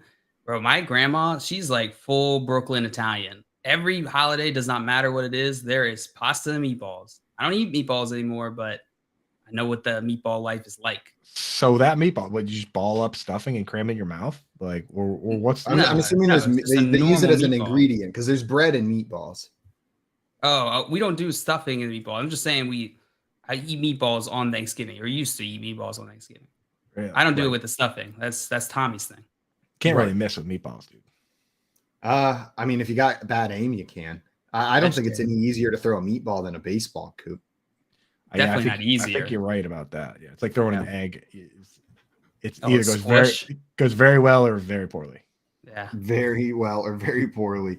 And then keeps it. My wife's family stuffs the turkey with empanada meat. That sounds delicious, Keith. That sounds really good. Not to the meat, but yeah, to eat, it sounds delicious. Guys, let's get into this bracket. Our first matchup, the 1 seed mashed potatoes going up against the 8 seed gravy. They go together on Thanksgiving, but we're pitting them against each other right here. I'm going to take the first vote on this one. We'll go down the line. We'll alternate who's voting first. It's mashed potatoes. And I'm trying to decide which way I want to go here. Do I want to highlight mashed potatoes or do I want to disparage gravy? And I think I'm going to go the disparage gravy route because I have a feeling I'm going to get the chance to highlight mashed potatoes later. Brown gravy, just like brown liquid that you dump on your food, is just such a gross concept to me. It just makes it worse and wet. It makes it look gross, and I do not want it on my plate. Gravy as a side, I pass on every single Thanksgiving. Like, I recently, in the last 5 years, started eating sauces like on foods. Gravy's a step too far, man. It's just a bowl of brown juice. I don't want that on my food. Dude, mashed potatoes. I have to go second on this one because so I'm sorry, Jay. I'm not sure if you were planning to go next, but I need to interject right now because everything you just said is blasphemy to me. If you were in New England, you would have got Roger Williams out of here right down to form your own Rhode Island or whatever, because gravy is an institution on this fine holiday. Tommy says it best in the chat. Gravy makes everything better. And the thing about mashed potatoes is just it's just one thing. Gravy for me goes on top of mashed potatoes. It goes on the turkey. It goes on the stuffing. I don't care if it gets on everything. Like Tommy says, it makes everything better. So to me, gravy is such an important enhancer. I don't even want the mashed potatoes if there's no gravy. So gravy needs to move on here. It needs to move on. I'm shocked. JL, break this tie. I'm a little nervous now. I'm going to break this tie. I disagree with both of you. You're both idiots.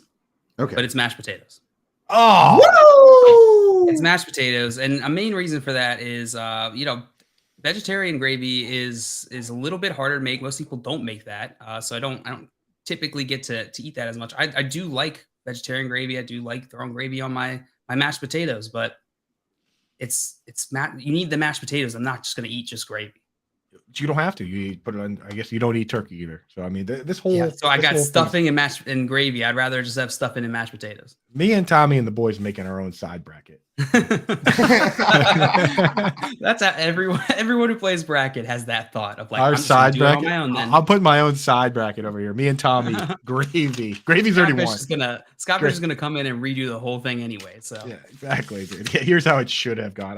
Did you see Scott Fish's pie tweet the other day? It was the most pretentious pie tweet I've seen. I think it was yesterday. He was literally like, I've yet to see one correct pie tweet on the entire Twitter coming in this week. He goes, such a down year for pie tweets.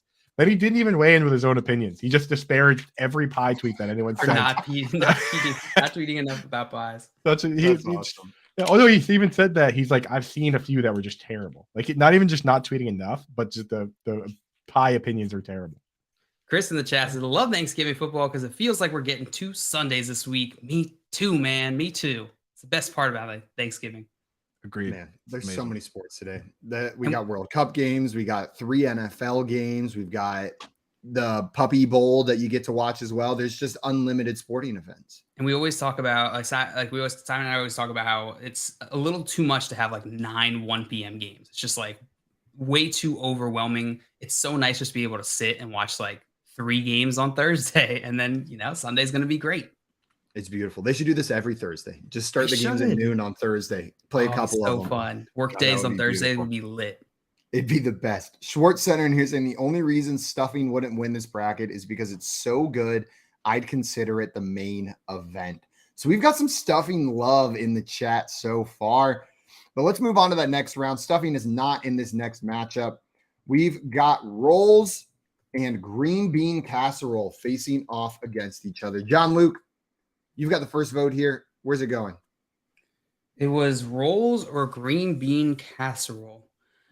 Rolls are good, but Thanksgiving rolls, I feel like they're just to fill you up. Like out of all the other, it's a food holiday. And so like as much as I love rolls and bread, I don't really want to fill up on a bunch of rolls and bread on Thanksgiving.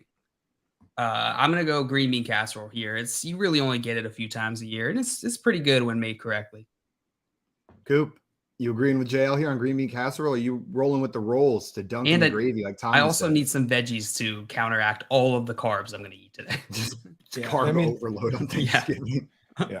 With these don't always have to be, aggressive arguments against one another. Not everybody's as wrong as Simon was last round.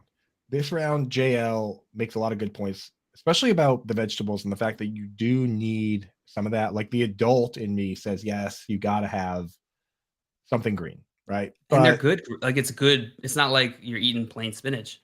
It's pretty delicious. The thing is, childhood me would be so disappointed if I didn't pick rolls, because it's kind of a tradition for, now I'm a little too old for it, but the kids in the family always, with my mom, roll up the crescent rolls. Now it's my younger cousins, Ian and Evie, that do that. They have a blast doing it. So we need those rolls.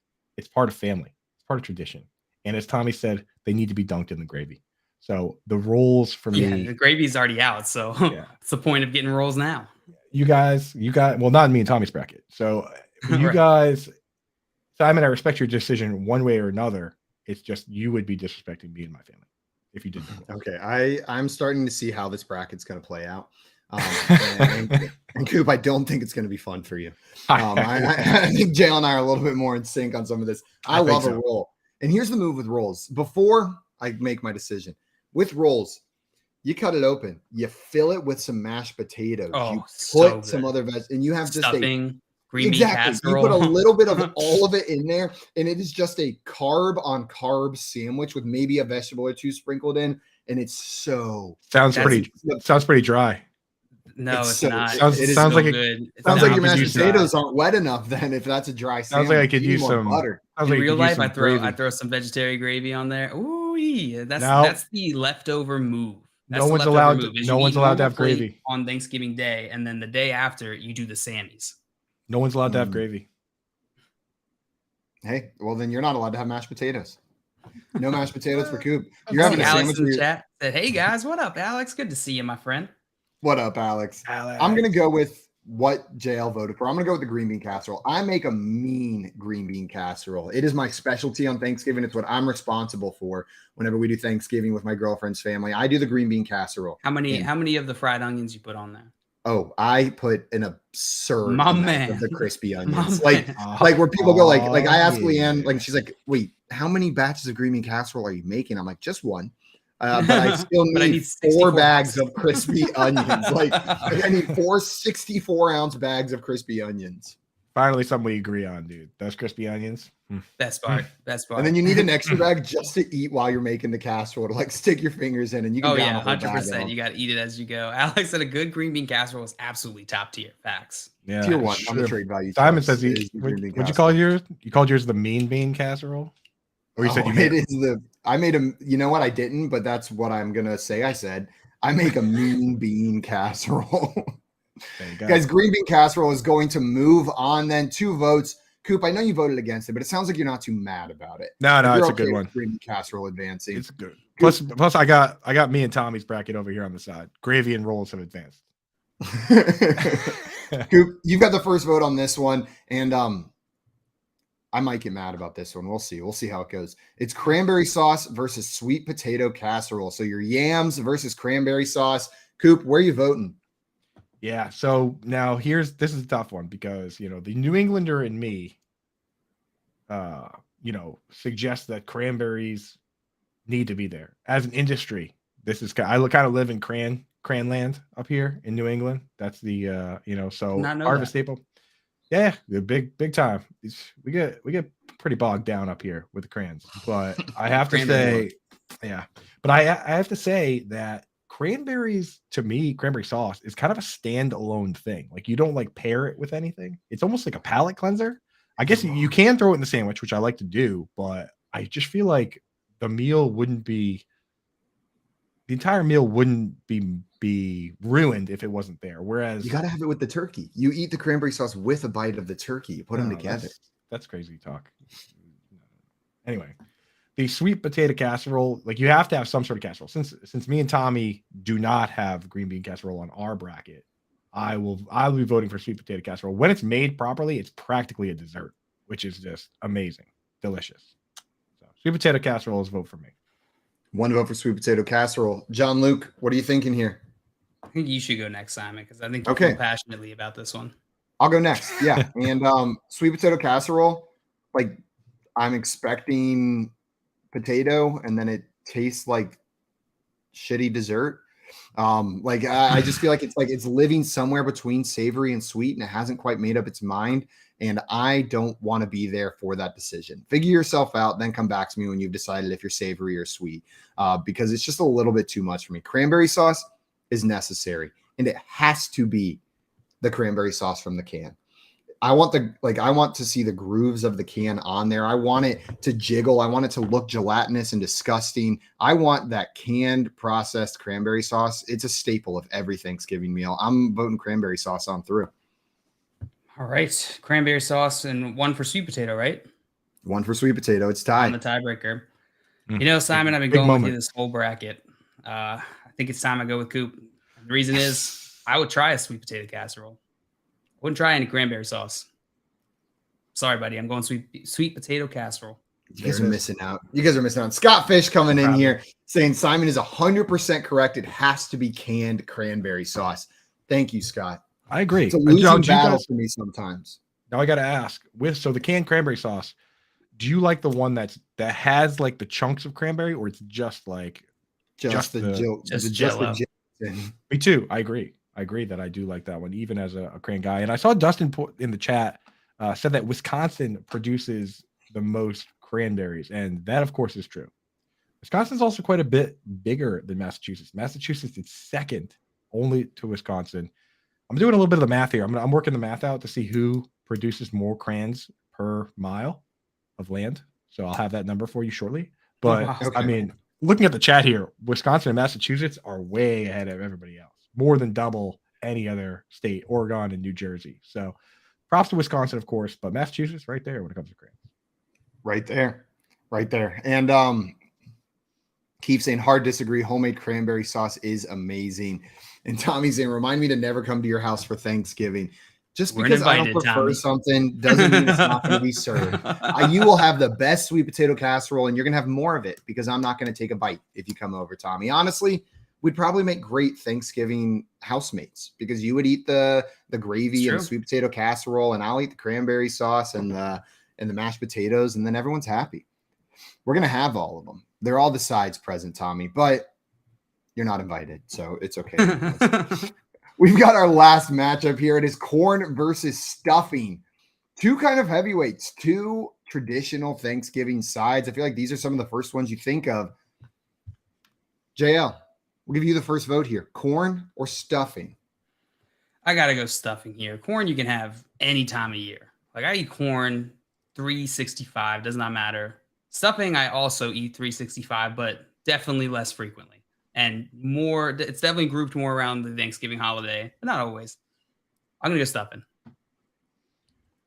Coop, where are you going here? You want me to go next? It doesn't matter. Whatever you want. It doesn't matter because I'm in lockstep with JL. In fact, I'll take it a little bit farther and say that the corn that you have on Thanksgiving isn't even the best version of corn. Like I'm with that. most people aren't going out and doing corn on the cob for Right. Thanksgiving, but that's the best variety of corn. And I have a corn on the cob move that I do now that I don't think I'll ever go back.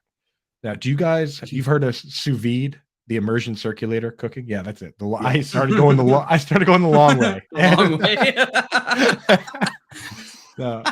You've heard of sous vide, right? The immersion circulator. Yeah. I know what sous vide is. Yeah, so it's like you take the bag and you put it in the water and then it cooks it in the water. Dude, when you cook corn on the cob, you can take the bag, put the corn in there, and then just toss the butter and salt and all that in the bag, and then you put it in the water, and then it basically boils your corn on the cob in the butter with the butter in there. Like it is full, like the butter is inside of the corn on the cob, and I can never go back. The butter calls coming from inside the cob. I'm with Jay. Corn on the grill. It's going to be hard to make me not want grilled corn on the cob. Ooh, grilled corn on corn's the cob. good, yeah. It's so good. Though the best type of corn is Mexican street corn. Like with the with the little bit of crema and the spices and the hot sauce. That's the top tier one. Agreed. That being said, what Tommy did Tommy he's say? still laughing about eating corn the long way. Well, how do you guys eat corn? I'm a little confused on what's going on here. Everyone's laughing, but that seems like the way to do it. My vote here, it doesn't matter, but not a stuffing guy. I'm just not a stuffing guy. I don't know what it is about stuffing. I'll eat a couple bites, but it's not what I want to fill up on Thanksgiving. I feel like it's super filling, and it's just I want to save more room for the mashed potatoes, and the stuffing takes away some of my like carb quota. Quota? That's Quota. the word. Carb quota. The carb quota. You are unraveling right now, dude. Like, get out of here with that. Get out of here. We That need is a the weird stuffing. taste, We need the stuffing. I know. It's a Thanksgiving thing. I'm not saying I'm right. I'm just saying I've never been a big stuffing guy. This isn't what I'm going to fight because I think I'm wrong. I know stuffing's top tier. I'm not going to fight on this one. I will fight about certain things. You guys know that. But stuffing, just not my thing. Not a big stuffing guy. Totally fair. People should eat what they want to eat. I got to step in real quick before we go to the next round. Important analysis that I've side analysis that I've just completed. Based on 2020 numbers, the last numbers that we have available, and the 2021 forecast for cranberry production, Wisconsin led the nation by far, right? 4.7 million barrels of cranberries. That's a ton of cran. But that's a lot of cranberries. They also well, here's the thing. I didn't go per capita. They had Wisconsin's a pretty big state, 65,000 square miles, right? So when you boil that down, that comes out to roughly 71 barrels of cran per mile. Pretty good. 71.8 actually, mathematically. Okay. But now the second highest producing doesn't produce as much, less than half as much, honestly. 22.1 million barrels of cranberry come out of Massachusetts. That said, 10,565 square miles of land in Massachusetts. That comes out to almost 200 barrels of cran per square mile, 198.8. Therefore, Massachusetts, super cranny. Super cranny. And Scott Fish in here saying Wisconsin has to lead in cranberries. They also lead the nation in UTIs. Cranberries and UTIs. Shout out Wisconsin. Shout out Wisconsin.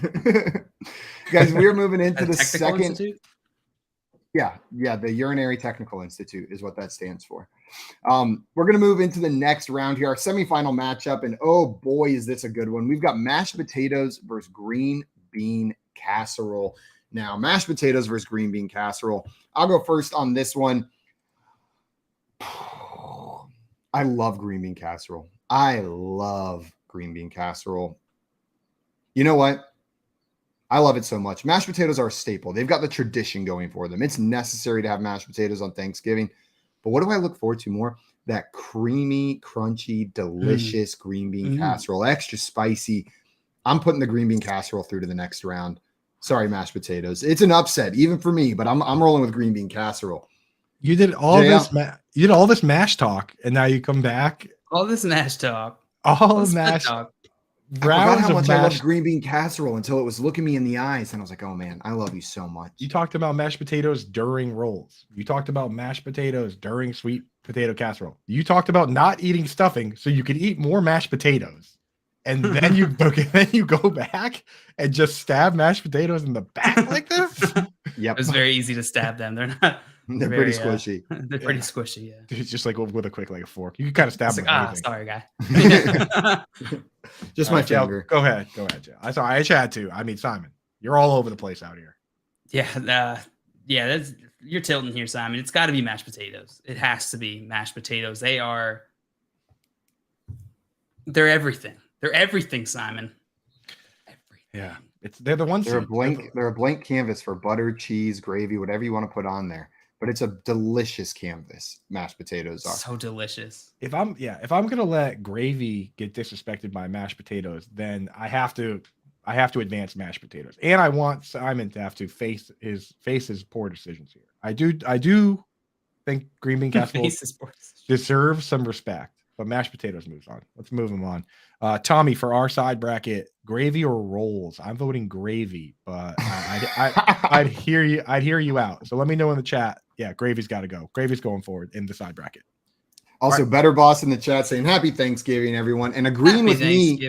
Green bean casserole is his number one. So I got Better Boss on my side. That's that Jersey taste. You can't trust them. Dustin as well saying, I don't eat green bean casserole, but it should win because mashed potatoes are eaten other times of the year. So on a technicality, Dustin is also on my side.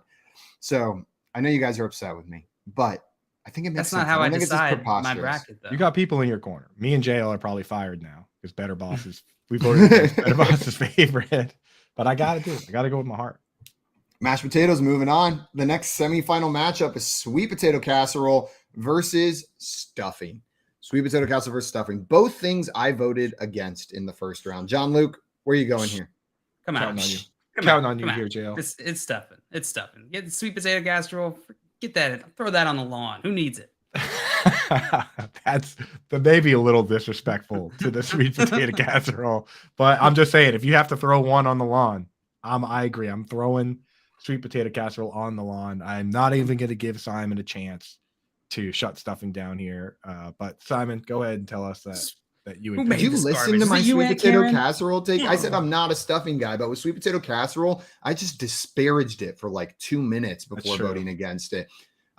It's stuffing for me. Like I'm not a stuffing guy, but I'll eat stuffing. You know what I mean? I always put it on my plate and grab a couple bites. I'm like, that's pretty good, but it's kind of filling. I don't want too much more. Sweet potato casserole, I skip that station. I do not throw that on my plate. Stuffing will move on for me. It's a sweep. I'm not thrilled about it, but I'm fine with it. And you know what? I think it was Maria with mashed potatoes. Yeah. Well, we've got the finals match that I think we all could have predicted coming into this. It is the two behemoths of Thanksgiving. It is mashed potatoes versus stuffing as the best Thanksgiving side. Damn. Coop, first vote. Where are you going? First off, I'm gonna so you guys quite often talk about weird food things that you do, and I listen to all that. I'm gonna tell you guys one that I used to do as a kid and still now do. Not every year, not every time, but from time to time, one thing I will put on my stuffing that I doubt very many people will put on there is Tabasco sauce. And that goes back to, I really like stuffed quahogs, which is basically just like bread stuffing in a quahog or like a clam. And you put Tabasco on that. When I was a kid, I would just do it with my stuffing. And I kind of still like that. Now I'm more of a gravy over everything guy, like Lil Wayne once said. But, that part of me, that tradition still lives on. And stuffing for me is it's the one-on-one. So I gotta put stuffing in there over mashed potatoes.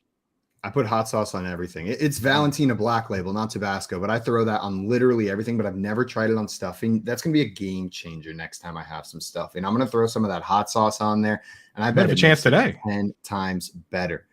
Maybe I'll have to, we're getting Thanksgiving dinner at a restaurant, so I'm going to have to bring my own Valentina if we want it. But maybe I sneak it. My bottle's this big, so it's not like I'm going to be sneaking it in there discreetly. I just like walk in with it under my shirt like this. There's a bottle poking out to here. I'm pulling up Valentina. The only ones in the restaurant. I never had it, so I'm going to order some Valentina. Get the black label. It's a little bit spicier, but it's better. They got the yellow label and the black label. It's the top tier one. The I'll vote next. The extra hot Mexican sauce or the picante? Oh, it looks like this is the same bottle I'm looking at. Okay. Yep. Carry on. So Coop voted for stuffing, right, Coop? Yes, I did. I'm going to vote next, and it's going to go to mashed potatoes for me. I already said what I needed to say about both. Mashed potatoes are sublime. And the best part about mashed potatoes is the next day, because you definitely made too many. You've got half a pot of mashed potatoes. There's now 5 pounds of mashed potatoes sitting in your fridge.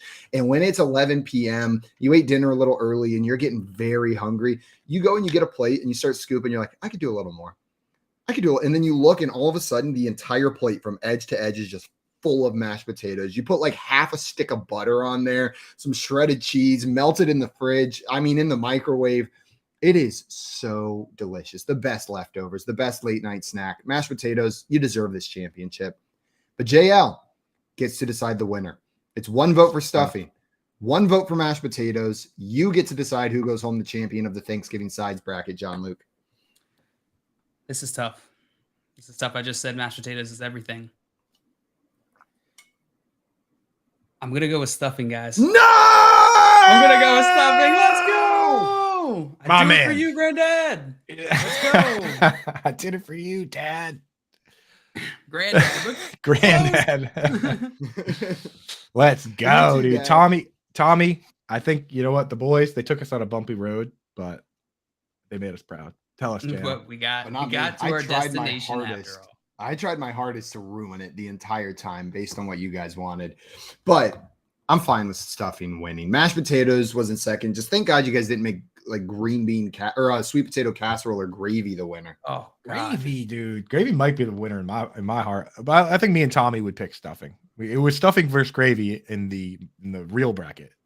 Side bracket. There's a cacophony of different opinions in the chat right now. Oh, I know. My mom in the chat saying grandma stuffing hands down. Tommy saying we all win. JL's mom saying all the hearts for JL.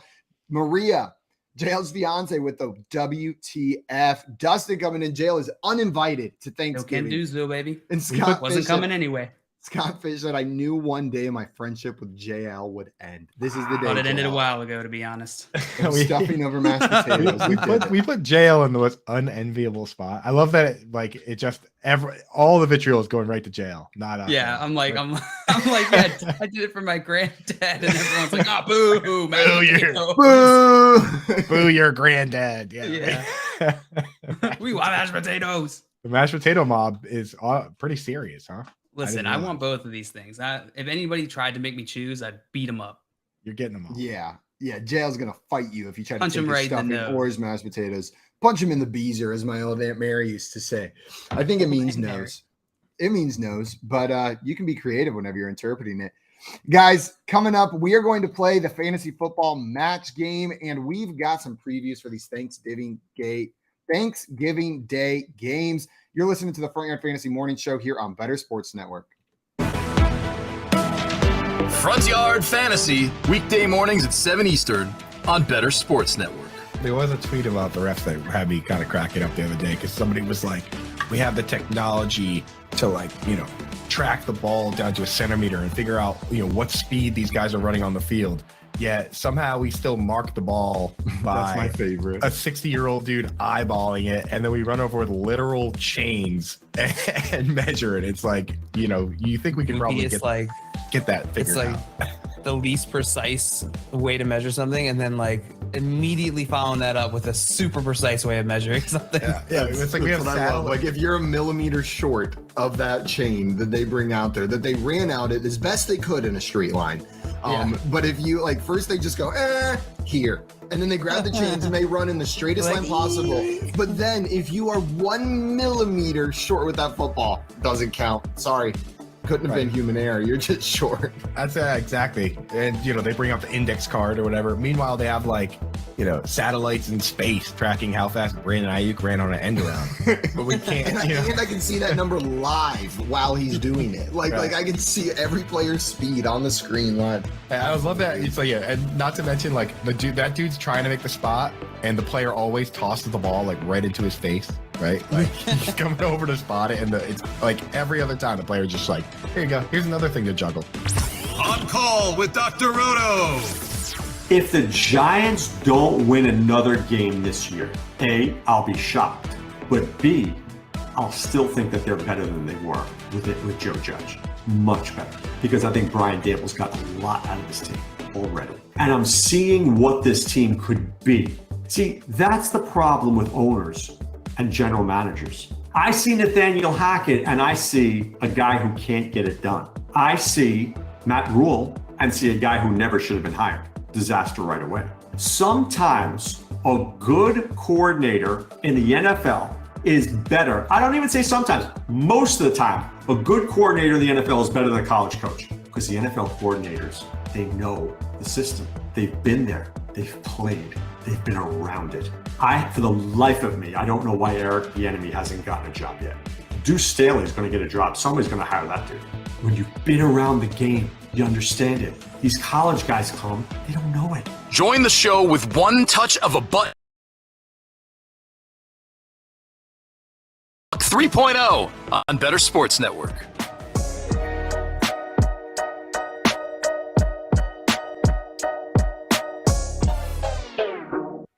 Hey, happy Thanksgiving, everyone, and welcome back into the Front Yard Fantasy Morning Show here on Better Sports Network.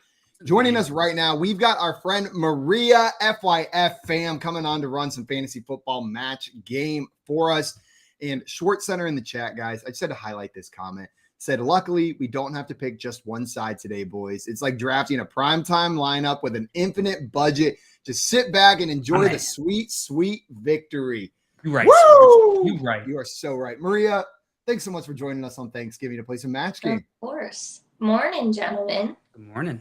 Good morning. Guys, for those of you who have not played match game with us before, how this game is going to work is Maria went out and asked questions, fill-in-the-blank questions to members of the fantasy community, people that we know, analysts, some of you from the chat as well. What we have to do, Maria's going to give us the question and ask contestants, we have to try to match that contestant's answer. The person who answered the question, we have to match it. If we correctly match it, we're going to get a point. If we don't, we're going to just get no points and made fun of potentially, depending on how bad your answer was. My mom in the chat's excited to see you. Maria said, hooray! Maria's on. You ready to get going with some match game? So ready.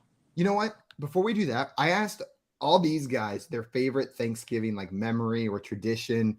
Do you have a favorite Thanksgiving memory or tradition, Maria? Oh, yeah. Me and my family, we're real cool kids. We had a cousins club. Ooh. And the cousins club would put on a Thanksgiving parade around my grandparents' house every year. And I'm talking costumes, flags. It was the whole nine. It was the greatest memory as a kid that I have a whole bunch of cousins. So all 20 of us would do it. It was great. Cousins is Jail in the Cousins Club now? Not yet. Oh. No, Poop. Thanks for asking. Wow. Jail, maybe one day. I think I don't want to be in it. I think today, Jail, is your opportunity to put on a show for everybody and earn your way into the It would be nice. It would be nice for once. Yeah. What kind of costume? Come on. What kind of costume do you wear for the Cousins Club? Me? Yeah. This is your audition. It's a George Washington full get up like replica outfit. Respect. Okay. Wow. We usually do paper hats, but that's pretty cool. Everyone's walking around with newspaper hats, and Jail shows up in like a full Revolutionary War accurate, like George Washington outfit that he rented for $750 just for the day. George Washington himself wore. I'm the most in-demand holiday probably for a George Washington outfit besides the 4th of July. you can't be showing up the Cousins Club like that, bro. How am I supposed to show up? You go the self-deprecating route, and you show up as the turkey. You make some paper feathers and you make a little turkey tail, and then you just get like a piece of red paper, a gobbler taped on your chin, and you have like a shitty turkey outfit, and you're like, "It's me, I'm the turkey," and then they chase you. I'll do it, and then they chase you, and then they kill you, and then they kill you, and then you're. People perform poetry and songs too, so something to think about. Yeah, Tommy might have submitted an application for the Cousins Club then with his poem at the beginning of the show.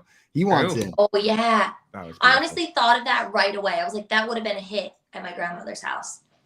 I will say so far, the poem killed it. Dan Schwartz's message just now, Short Center, really talking about heartstrings. I'll nominate him for the Cousins Club.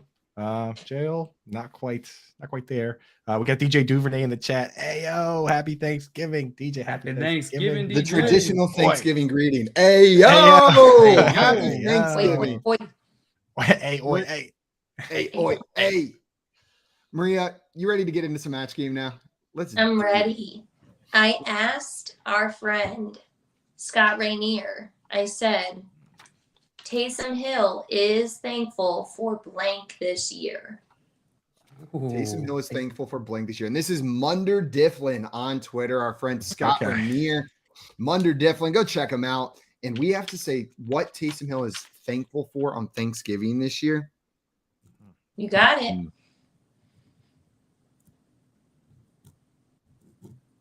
I got this. I'm so positive. You're so studious. Yeah, okay. I got my answer right now. I'm ready. Can't be beat on this one. I got mine. All right. All right, let's reveal. Daddy Sean Payton. Sean Payton. I both wrote Daddy Sean Payton. We both wrote Daddy Sean Payton. I really hope the answer, if he said daddy, if Scott said daddy, then I will concede the point to those two. His answer was the Seahawks and nothing else. Nothing else. That is fair. You know what? He is a Seahawks fan, so maybe I should have gone that way. But I still think Daddy Sean Payton's the right answer right there. JL, we were on the same page. Spent way too much time together, man. Possession arrow to both you guys on that one. Jump off. Yeah. Good job. Good job. All right, it's tied at 0. As is tradition for this game. This is one of those games you can win with one. And guys, play along in the chat. Right now, our next person that I asked, Dr. Microanalysis, my father, Ed Vicenzi. Big Giants fan. Big Giants fan. In the chat. Cheers, mate. Dr. Microanalysis is an amazing name, by the way. It's so good. And everybody watching in his lab. You asked him in his lab? Is that what you said? He's currently in his lab right now. Oh, wow. Wow. Are you doing science later? So am I. I'm in the lab right now, dude. Gonna always stay in the lab, bro. Microscopes and whatnot. Wow. There's some real science going on in there then if there's a microscope. You don't do fake science with a microscope. Everybody watching, play along with us. Throw your answers in the chat. We'll give you a point if you get it right. And if you get it wrong, we might mock you as well or highlight your answer if it's a good one. I asked him, I said, what QB would you not want at your dinner table? Ooh, what QB would you not want at your Thanksgiving dinner table? I'm trying to think like I got my answer already. Analysis and not think like Simon. Not think like Simon because I know my answer. Yeah, his answer is probably not gonna be the same as mine, but mine has to be said. Has to be. All right, I got it. I got it. You got it? Yeah, I think I know it. I think I got it as well. I went a little offbeat with this one, but I feel good about it. Go for it. Phillip Rivers, Aaron Rodgers, Zach Wilson. Phillip Rivers, Aaron Rodgers, and Zach Wilson. Did someone get it? Is there a right answer up there? Yes, someone did get it. I don't want Zach Wilson at the table with my mom around. I knew that's what you were. I'll take the L. Fear his mom. But the answer, Dr. Microanalysis said, was Aaron. Aaron Rodgers. That's fair. I agree. That's what I would have said. Aaron Rodgers would have been my top choice. Almost put Tom Brady. Well, over under on how many minutes into dinner before he starts telling everybody they gotta try ayahuasca. 3. 3 minutes in. 3. However long until his kicks in at Thanksgiving dinner. That's when he starts telling people. People are like, why do you have a glass of gravy? And he's like, oh, this isn't gravy. Will you please pass the swirly casserole? He's drinking ayahuasca and he's eating like salt like crystals. That's what I feel like. That's what he has for Thanksgiving. Just starts puking at the dinner table, like, and then comes back and just keeps eating his mashed potatoes. He's like, I feel better now. Takes another bite. Yeah, that Aaron Rodgers is a great answer to that question. DJ Duvernay was agreeing with you, at the Coop. table. Like Keith was bringing up Jeopardy. He might ask some Jeopardy questions. That might be fun. Oh, well, now before we move on, let me ask you guys, which quarterback would you want most at the table with you? Lamar Jackson. Yeah, he'd be Lamar fun, Jackson. Man. He'd be so much fun. I just want to hang out with Lamar Jackson. If we're being honest, I don't care if it's Thanksgiving dinner, if we're going bowling, or if we're like going to the mall together. I want to hang with Lamar. It's probably going to be Lamar Jackson for me. I'm having a hard time deciding. I'll go then. The answer. I'll go. I would definitely pick Blake Bortles. Dude, just crushing beers, dude. You know, crushing beers, watching the games with Bortles. Just a regular dude. You know what I mean? Like, go outside, shoot some hoops. You know, Bortles probably smoke a cig. That'd probably be a fun pick. Like, you're probably having a pretty good Thanksgiving hanging with the Bortles. You don't have to change your plans at all. It's gonna be exactly the same. Just chilling with the dude. That's what I'm saying. You bring Tom Brady in and it kind of overshadows the whole event. You know, I think Bortles would fit right in with the squad. DJ's with me. He said, bro, yes, El Freaky. I love him. Praise Lamar so much. He just seems like such a fun dude. Like, I just want to hang out with him. John Luke, who you having over for dinner? I think my real answer would be Patrick Mahomes. Yeah. And the sole reason would be that Thanksgiving, day football game that you play. I'm gonna be wide out, and Patrick Mahomes is gonna be under center. We're gonna just wreck my family. Dude, yeah, right, Joe. You'd be in the hospital having like stitches on the palm of your hand, trying to catch them. Yeah, you're at the end of the day, your fingers would be facing like every direction, dude. Like you look like Booger McFarland. Like he just takes a 50-step drop back every time, so the jail can handle it. Throws it from like 3 neighbors down. Just getting I told you guys, my brother used to play football at Maryland, and whenever I was growing up, we would play catch, and he would just throw lasers at my hands, and I'm no mercy. And then if I caught it with my body, he would shit all over me. He'd be like, "No, don't catch it with your body. You got to catch it with your hands." And so I'm like, but my poor hands. If that's the case, Brady would probably be the worst person to have because he'd be dogging you, dude. He'd be grabbing you grabbing you by the shirt collar, pushing your mom down, stretching your shirt out and pushing your mom down. Yeah, I mean, like. Guys, Melvin, who would you have for you? I mean, Lamar is a really good answer, and we wouldn't have to travel far. I'm sure he lives near us, so that's convenient. But then my other thought was Patrick because, man, like he might fly us out in his private jet. Like, Bortles ain't flying us anywhere. Bortles is probably taking a cab. He's Bortles asked you to pay his airlines and then does Uber pool to get to your house. I gotta pay for Uber. Hey man, the Uber's waiting outside. Can I grab your debit? Guys, before we move on to our next round, Melvin came in here with a super chat and a question for us. Thank you so much, Melvin. Big stuff. He said, "Happy Thanksgiving. Need to win to make the playoffs." So he's got 2 questions here: the Ravens defense or the Colts defense this week. So the Colts are playing against Pittsburgh, which has been a decent matchup for defenses. And then the Ravens are playing who do the Ravens have today? Oh, they've got Jacksonville this week. I think I roll out the Ravens defense against Jacksonville. Maria, you look like you're agreeing over there. Yep. Ravens D. What about you, Coop? Mr. Cool. I'll go Ravens with you guys because I think the upside of the Ravens is higher, but the Colts are such a safe play. Kenny Pickett has thrown 1 touchdown pass over the last 3 games. Like they have the better floor play as the Colts, but I think the Ravens are the higher upside play. Higher upside. JL, you going Ravens as well? Yeah, easy Ravens for me. Yeah. Ravens sweep. The second part of this question from our friend Melvin. Melvin wanted to know Foreman, Swift, or Chris Olave in the flex spot. And he said, "Thank y'all. God bless." Thanks so much for coming in, Melvin. Easy. So JL. Easy. Who is it? It's Olave. Yeah, he stands far outside of the rest of these guys. Swift can't start him right now with the injury concerns and them just limiting him. And then Foreman is good, and he's got Denver today, which is not a great matchup. Tough matchup. Got to go Chris Olave, who's just been lighting it up. He's been great, and it's a plus matchup for him against San Francisco. We always talk about wide receiver 1 as if it's like some hypothetical thing, right? Like he's a wide receiver 1. Dude, Chris Olave is a wide receiver 1. He's like wide receiver 11, right? On the season. So right. You can't not have that guy in the lineup, any lineup.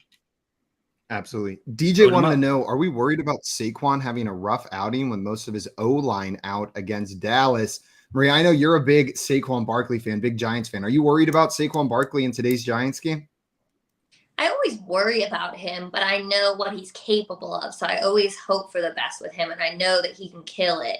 I mean, he's on the Giants, though, so I always worry about him. Yeah, I hear you, but I'm with you, Maria. I'm not benching Saquon. Water Maybe start. there's a slight concern, but you still just got to play him. You got to play the dude.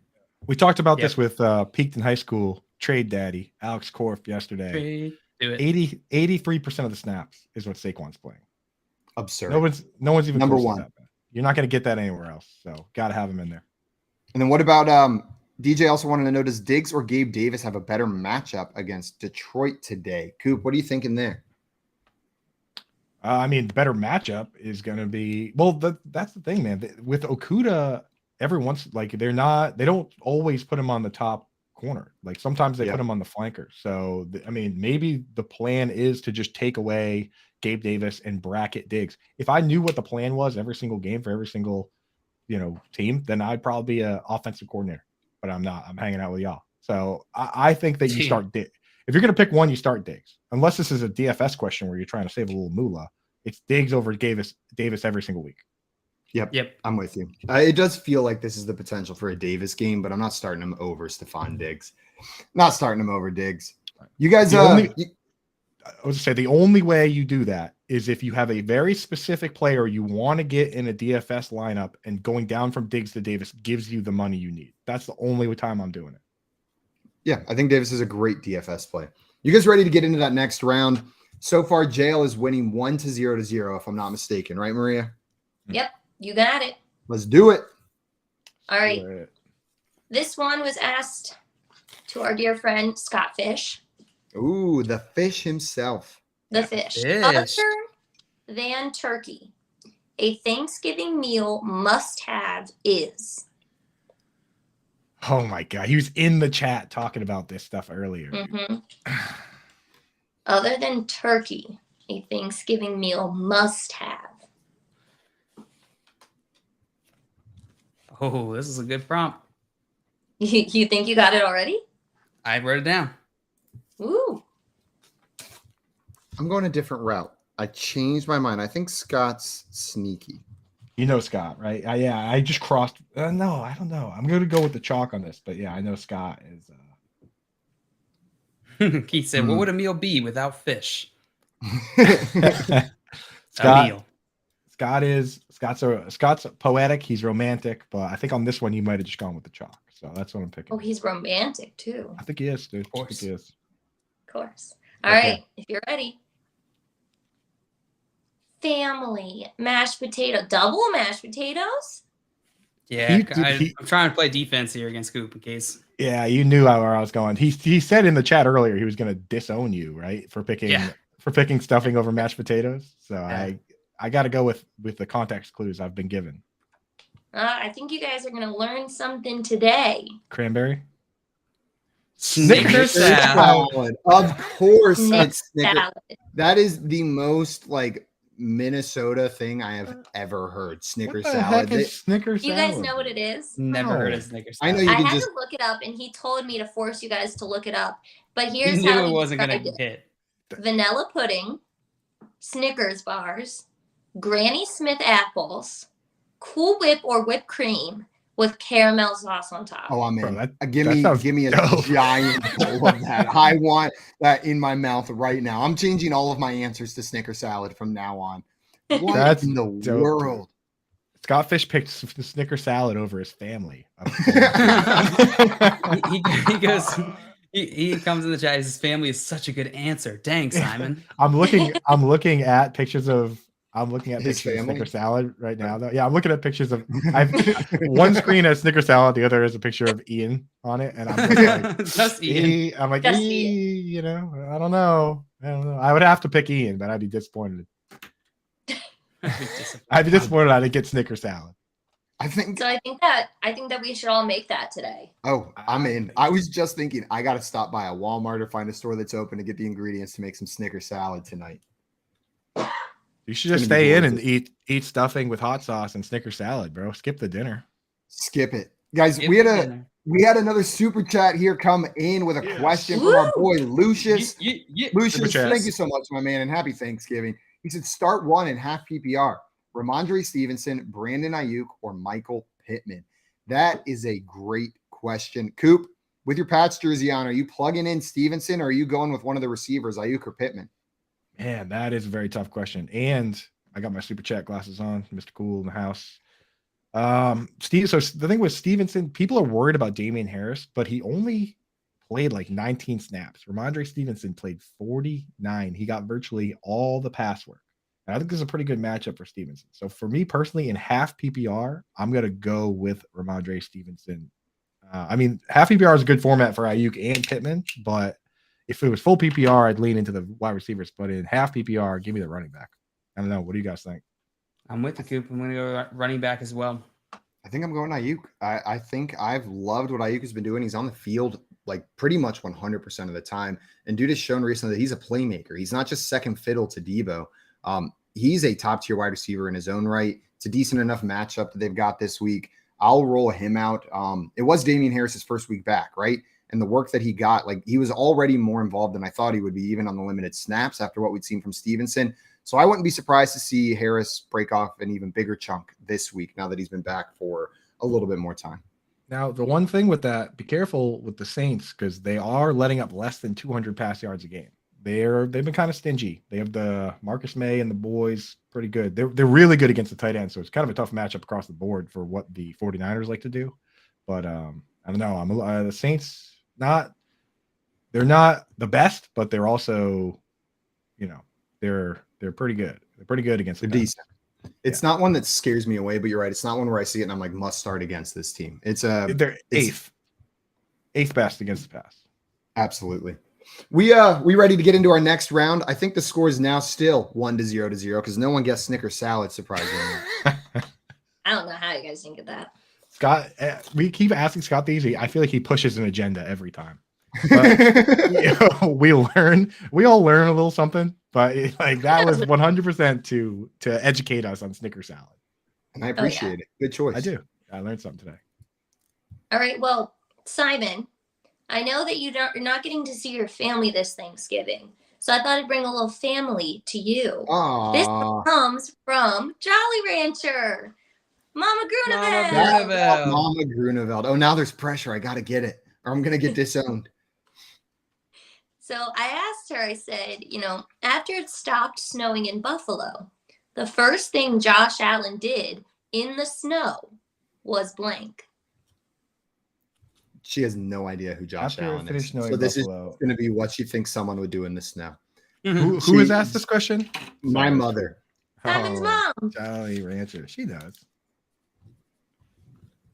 She knows Josh Allen. The most knowledgeable person I've asked. Gillette commercials. My answer's a little off base, I think, but I feel like oddly confident in it. I think unless she got embarrassed, I think this is what she wrote. But she might have gotten embarrassed saying this to Maria, but I think this is the correct answer. Coop, you ready?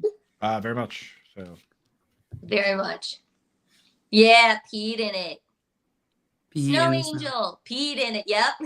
They both wrote peed.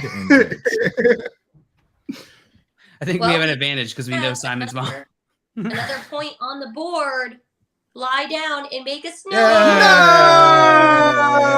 No! You guys are little hooligans, dude. I mean, obviously, I'm gonna ask her after the show. No, Jolly Rancher, you tell us in the chat. Don't you lie to me. You thought of pee in it. You wanted to answer pee in it. I know you did. I know Maria you well. was too sweet. Me and her. You didn't want to say that to Maria. You didn't want to say pee to Maria because she was too sweet. You thought about it. Me, her, Josh Allen, Maria, Angels. All four of us. You little brats peeing in the snow. Get out of here, dude. Get out of here, dude. Angels. Dude. Angels. Write your name in the snow. I guess she's so yeah, she definitely she thought of it. She's thinking I knew it. Coop, I think you're her son now. This is a really sad Thanksgiving. Not for us. Congratulations. It's great for us. Congratulations. Really well. Snow Angels. Enjoy it. It's really So now we need a tiebreaker. Or Simon, you could just tie it all together. A 1-1-1 would be the perfect way to end this game. Yeah. And you might know this other person I asked, Rebecca Grunewald. My sister. We got all family in here. It's a family day. Dang. It's Thanksgiving. My sister. So, you know what? Just if you guys are wondering how to answer this one, answer it similar to how I would answer it. I think we got similar senses of humor, me and my sister. Yeah. And this one is actually very controversial today. The worst Thanksgiving food. Wow. Oh, damn. Simon's about to tie this up. Simon probably knows The worst Thanksgiving food. Actually, a lot of pressure on Simon here. A lot of pressure. Mashed potatoes. Get out of here. Hmm. Mashed potatoes should have won, by the way. What? I'm with you, Maria. Yeah. I mean, green bean Just casserole should have won, but of the two finalists, I'm with you. It should have been mashed potatoes, saying. without a doubt. No. I don't feel so confident on this one, but Well, can you read it one more time? It's just what's the worst food? Yeah, the worst Thanksgiving food is. God, I've changed it like 3 times. All right, I got mine. I got mine as well. Rutabagas. Okay. I like that. Ready? This is Yeah. this is not my answer. This is my guess. I also wrote Turducken, rutabagas, and cranberry sauce. there are rutabagas at our family Thanksgiving every year, and my dad alone eats them. He is the one man who loves the rutabagas. Every family has that like thing though that like has to be there for that Yeah. one family member, right? Yeah. Yeah. Or McDonald's, as Keith says. Or hey, McDonald's would be pretty good Thanksgiving food. Like not Thanksgiving themed, but it's always delicious. Well, I thought someone would get this. Is it gravy? She said Turkey. sweet potato. Oh, we were on the same page, me and Rebecca. I already threw it overthought out on the lawn. Threw I it threw in- the sweet pea casserole on the lawn. Get Rebecca out of here, comes Aunt out Karen. and says, "Throw it on the lawn." See, Shout Rebecca out knows what's Rebecca. up. Yeah, she's got She it knows down. Well what's up. done. She's got it down. Yeah. So hey, I have to All right, ask so it's 1-1-0. Coop and I tie. the champs. Good game. Good game. Thanks for Good coming game. on, Maria. Hey, Maria, Always. I gotta ask. While I was away, you asked me one. I didn't see the show because I was traveling. Did anyone get it?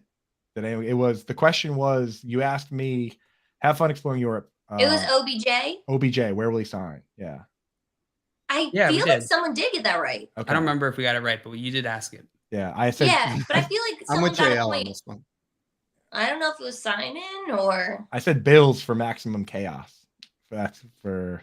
I just wanted to see the. I think Gabe someone Davis. did get it. I think Yeah. one Someone person got it. I said Okay. Cowboys. I think. I bet it was I Joey. think I might have got Bills. I like to think that. One you, of them. I like to think that you did. Well, Coop and JL, congratulations on your victory. And Maria, thank you so much for coming in and playing this Happy game with us on Thanksgiving. Thanksgiving. Happy Thanksgiving, Maria. Enjoy your day. Happy Bye. Thanksgiving. She's Kyle had a question for us in the chat. He said, "Hey guys, I got Monty, Aaron Jones, Tony Pollard, Cordero Patterson, Tyler Boyd, Diggs, Godwin, Lockett, Ingram, Juwan Johnson, Robert Tunyon.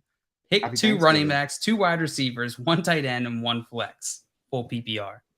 Running back's easy. Aaron Jones, Pollard, lock him in. Like Patterson's not going to play over either of those guys in my mind. You're playing both of those. Do you guys agree? Or are you starting Patterson over either one of Aaron Jones or Tony Pollard? No. No. And then on the wide receivers, that's where it around my gets a little brain. bit trickier. Boyd, Diggs, Godwin, Lockett are the wide receivers. Need 2 of those wide receivers. Lockett and Diggs. It's Lockett and Diggs for me as well, JL. You read my mind. You Yeah. agree, Coop? Wow. Yep. Crazy. Diggs shouldn't even have been in the question. Diggs is automatic. And then Auto Coop, start. Yep. tight end Tinkler, Juwan Johnson, Robert Tunyon, or Evan Ingram. So personally, I'm starting Evan Ingram. He's got a solid matchup. Before he tweaked his back, he had between 6 and 10 targets 4 games in a row. I like that matchup. Robert Tunyon he's not even playing half the snaps. Can't trust that guy. And then Juwan Johnson is kind of touchdown dependent. He's not playing full snaps here either. Juwan, I could see going Juwan, but I'm going Evan Ingram. Maybe a little biased, but targets are king. Also, Kyle, no, my bad, my man. We love these questions. Thank you so much for bringing them in for us. Yeah. I agree with you. I'm going Evan Ingram as well there. JL, are you starting one of the other tight ends or are you rolling Evan Ingram out there? I'm okay starting either Evan Ingram or Juwan Johnson. I would lean Evan Ingram as well with you guys, but it We is need a close. flex. Is it going to be Godwin, Patterson, Boyd? Those are really the options right there. So Godwin, say Boyd, David Patterson, who are Montgomery? you plugging in? Did you remember? Because we locked in Aaron Jones and Monty's in Pollard. there. Oh, David Montgomery's in there I didn't as well. see Monty in there. I think David He's the Montgomery flex is for the me flex. then. Yeah, I think you're starting all three of those running backs, and then the two wide receivers, Diggs and Godwin. Diggs and Lockett. Man, if you Diggs can and still Lockett. trade, I would try and trade for a tight end. Because One of those you running got, backs. You got so many guys on your bench. Is he gonna have Godwin on the bench? Yeah, unless he plays him over Lockett. Dang it, man. They're close, man. I think I would go Godwin, but they're close. They're close. Now I just pulled up my rankings. Juwan Johnson plays a top 3 team against the tight end. Robert Tonyan plays a top 7 team against the tight end. And then Ingram is playing a middle of the pack team. So he's got a better matchup and everything too. So Ingram's still for me. But yeah, the rest of that question is ridiculous. Difficult. Kyle said he was trying to trade for Kittle, and the other person wanted Jones and Boyd, Aaron Jones and Tyler Boyd. Is that too much for Kittle in your mind, Coop? Are you willing to do that?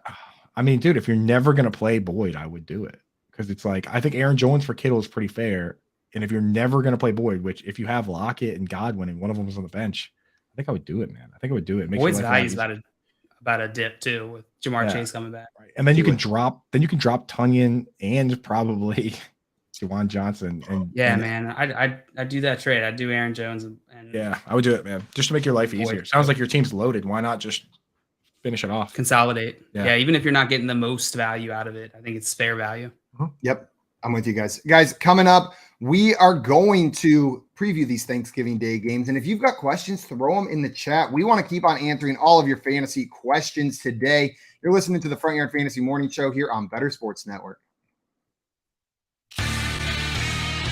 Better Sports Live with Rick Kamla. That's 7 p.m. Eastern, 4 Pacific on Better Sports Network. Andy Reid is the best current coach in the NFL.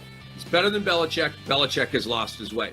He's better than Tomlin. He's better than Harbaugh. He's better than Shanahan. He's better than McCarthy down in Dallas. He's better than all of the gangster NFL coaches right now. Sean McDermott up in Buffalo, he's better than all these guys. Andy Reid is the greatest gangster that we have at head coach in the NFL right now. And I understand that you're saying, well, Belichick is the GOAT, Cam. How can that be true? Now you're bringing up old stuff. Bill Belichick can't draft anymore, okay? Talk to me. Nick Chubb, Sony Michel. Talk to me. DK Metcalf, Debo Samuel versus N'Keal Harry. Okay, talk to me. This dude has lost his way. Remember the year when he should have bottomed out and just tanked, but he couldn't, and he went and got Cam Newton, and they were a mediocre team, right? He's lost his way. And not that he can't coach up a good defense and that kind of thing, but overall, he's lost his way. Andy Reid's an absolute badass. They draft great. He's a great coach, makes the right decisions, when to go for it, when to kick, when to punt. The guy's the man. The Playbook with Fensty and Ronis, presented by FantasyAlarm.com. I hate the stupid unsportsmanlike conduct. As long as you're not disrespectful to the opponent, you should be allowed to celebrate. How I used to say it, and to bring up, because now basketball's starting, I'm going to bring up. Oh, dude, it's even worse than basketball, isn't it? So Dikembe Mutombo, who used to get teed up in the 2000s, in the 90s, they didn't give a crap.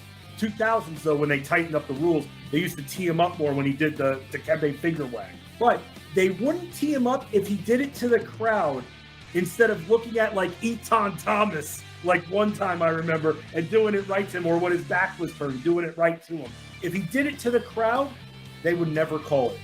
And so that makes me wonder if these players, while, yeah, they want to talk a little smack, maybe they should flex towards the crowd than at the player who they're standing over. I guess. I know it's soft, man. It is soft. Because you know what? Like we're gonna give 15 yards for that, bro. They think that, you know, want to know why they're paranoid? They think that's gonna turn into a fight. See, I disagree with that. That's not going to start a fight. I agree with you. They don't agree with us. It's one thing, okay, if you spit in someone's face or say something derogatory, like about their family or something, right? Yeah, that can incite it. But if you're just like, yeah, I made that play, what? You know what I mean? Like, again, they know the rules. You got to know you're going to get flagged. You have to have discipline. But, like, I don't know. I have no problem with celebration as long as it's not disrespectful. What's disrespectful? You know, it's interpretation, and that's my problem. Watch, it's going to cost someone in a big playoff game, and that's when people are going to go crazy. There'll be a third down play. Someone makes a pass breakup, and they're in someone's face, they're going to throw a flag, it'll extend the drive. That team scores, wins a playoff game because of it. You need something drastic for it to really leave an imprint, and I hope that doesn't happen to my team. Better Sports Network is betting, fantasy, collectibles. It's sports talk done better.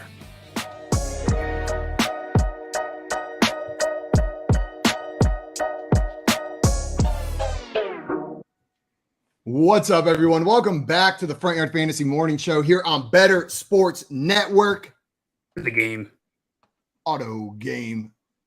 Ow! Oh, that one froggy. Got a little froggy there, dude. Froggy, yeah. Ow. Meow. You were like choking whenever you did that. I was a little bit. You were a little bit. Keith updating us in the chat saying he's got the parade on right now in the background. Man, we are missing the parade. I got to turn that on in the background. You guys watch the Thanksgiving Day parade every year? Nah. I usually just watch the highlights. Yeah. Yeah. I look up the pictures after. It's on in the background while you're doing the Thanksgiving morning chores.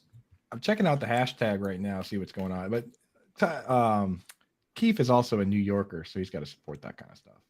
I think it was Nando who I listened to bring it up recently, talking about how I used to have to do a Thanksgiving show in New York, and he would just walk out of the office and go down the block, and there'd be the parade.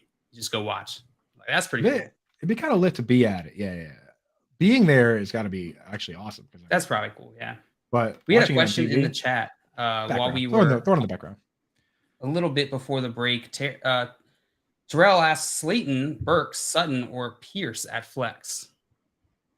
Slayton, Burks, Sutton, or Pierce at flex. That is a great question. I think I'm rolling with Dameon Pierce in this game. I know he has slipped a little, or has had some superstar games recently, right? Dameon Pierce has shown he's not infallible. He's not like an every week RB1, but I still think you got to throw Pierce out here in this matchup against Miami. It's not like one that I'm scared of. It's not a plus matchup, but it's not one that I'm scared of. So I'm rolling Dameon Pierce out. He had the dreaded fewer yards than carries last week, and not on an insignificant number of carries. 8 yards on 10 carries. But Dameon Pierce is here. He reminds me of a very specific situation, which was the Jaguars that year that they were basically tanking, but they just continued to give the ball to James Robinson, even in losing efforts over and over and over, which James Robinson that year was really good. So I think the Texans know they're not going to win, but they're still not going away from the run in these games, which makes Dameon Pierce a guy that I can still trust. So even though he had a bad game last week, I'm rolling Dameon Pierce back out there. Dameon Pierce. Joe, what about you? Yeah, it's Dameon Pierce for me as well. Going against Miami, it's not the best matchup, but this game could.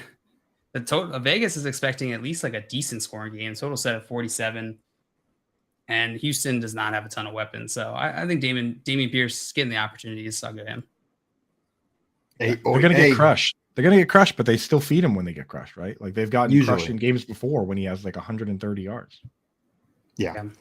We had another question here from Craig. Craig said, I need 2 flex players of Jacoby Myers, Jeff Wilson, Deonta Foreman, Rashad White, Brandon Cooks, Treylon Burks, and Robert Woods. Craig, you got 2 running backs in there with 2 of the sexiest matchups for running backs in Rashad White and Jeff Wilson. Jeff Wilson going up against the Houston Texans. It literally doesn't get better for running backs. I'm playing him this week. He's a must-start running back for me in week 12. And then Rashad White, with the news about Leonard Fournette, even if he does play, it's iffy. He's not fully healthy. Going up against the Cleveland Browns team, which has been terrible against running backs recently. They're bottom 3 in the league as well with the Texans.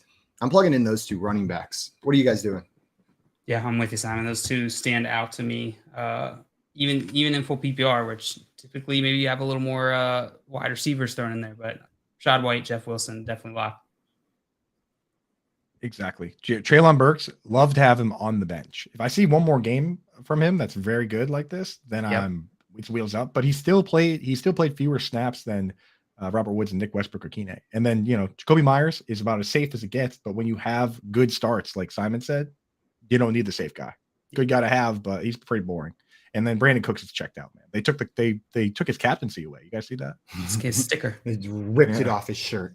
Yeah. No, you're not the captain anymore. Completely agree. He's checked out, man. Illmind Jedi in here had a question for us as well. What up, So James Jedi? Robinson is on waivers for a quick ad. Should I drop Gus Edwards to Ed James Robinson? So would you guys drop Gus Edwards to Ed James Robinson? I don't think I would add him. I think Gus has looked good, man. But again, JL, boots on the ground over there. Although, are you too far from the stadium now to my antenna might not be picking up the Gus Edwards vibes. Gus Edwards or James Robinson rest of the season. James Robinson is interesting. It's interesting. I think I'd go James Robinson. I'd go James Robinson over Gus Edwards. Yeah. I get it. I got a question. It's safer production, it feels like. But Gus coming back from injury, I'll take that risk. I feel like the upside's higher. So I'll leave Gus on my bench for when he comes back. Why is Gus so good? Why is he so good, man? Because his name rhymes with Bus, I think. Like, I think if you rhyme a child's name with Bus, then they're going to be good at something. 4 years in the league. 4 years in the league, over 400 carries, and he gets like the hard, like short yardage downs, and he still has over 5.2 yards per carry for his career. Absurd. He is the boss, man. He's earned the Gus Bus nickname, I would say. Yeah. It's all his. Guys, we've got 3 games today that I wanted to talk about before they happen, break them down a little bit. And everyone watching, if you've got more fantasy questions, start sit questions, waiver questions, trade questions, anything, throw them in the chat and we would be more than happy to answer any and all of those. The first game today, guys, kicking off at 12:31 p.m. Eastern time, is the Buffalo Bills at the Detroit Lions. The Bills are 9.5-point favorites on the road with the over-under set at 54.5. JL, is this a get-right game for Josh Allen? He has not looked like himself the past couple weeks. Yeah, this is a get-right game for Josh Allen because it's easy. It's an easy game for him. So I don't think that he's going to have to fight very hard to keep up in this game. I think he'll be able to make it work pretty quickly here. So yeah, it is a get-right game. Even going up against the physicality and the kneecap biting winning culture of Mr. Dan Campbell. JL. I know. Hard to believe.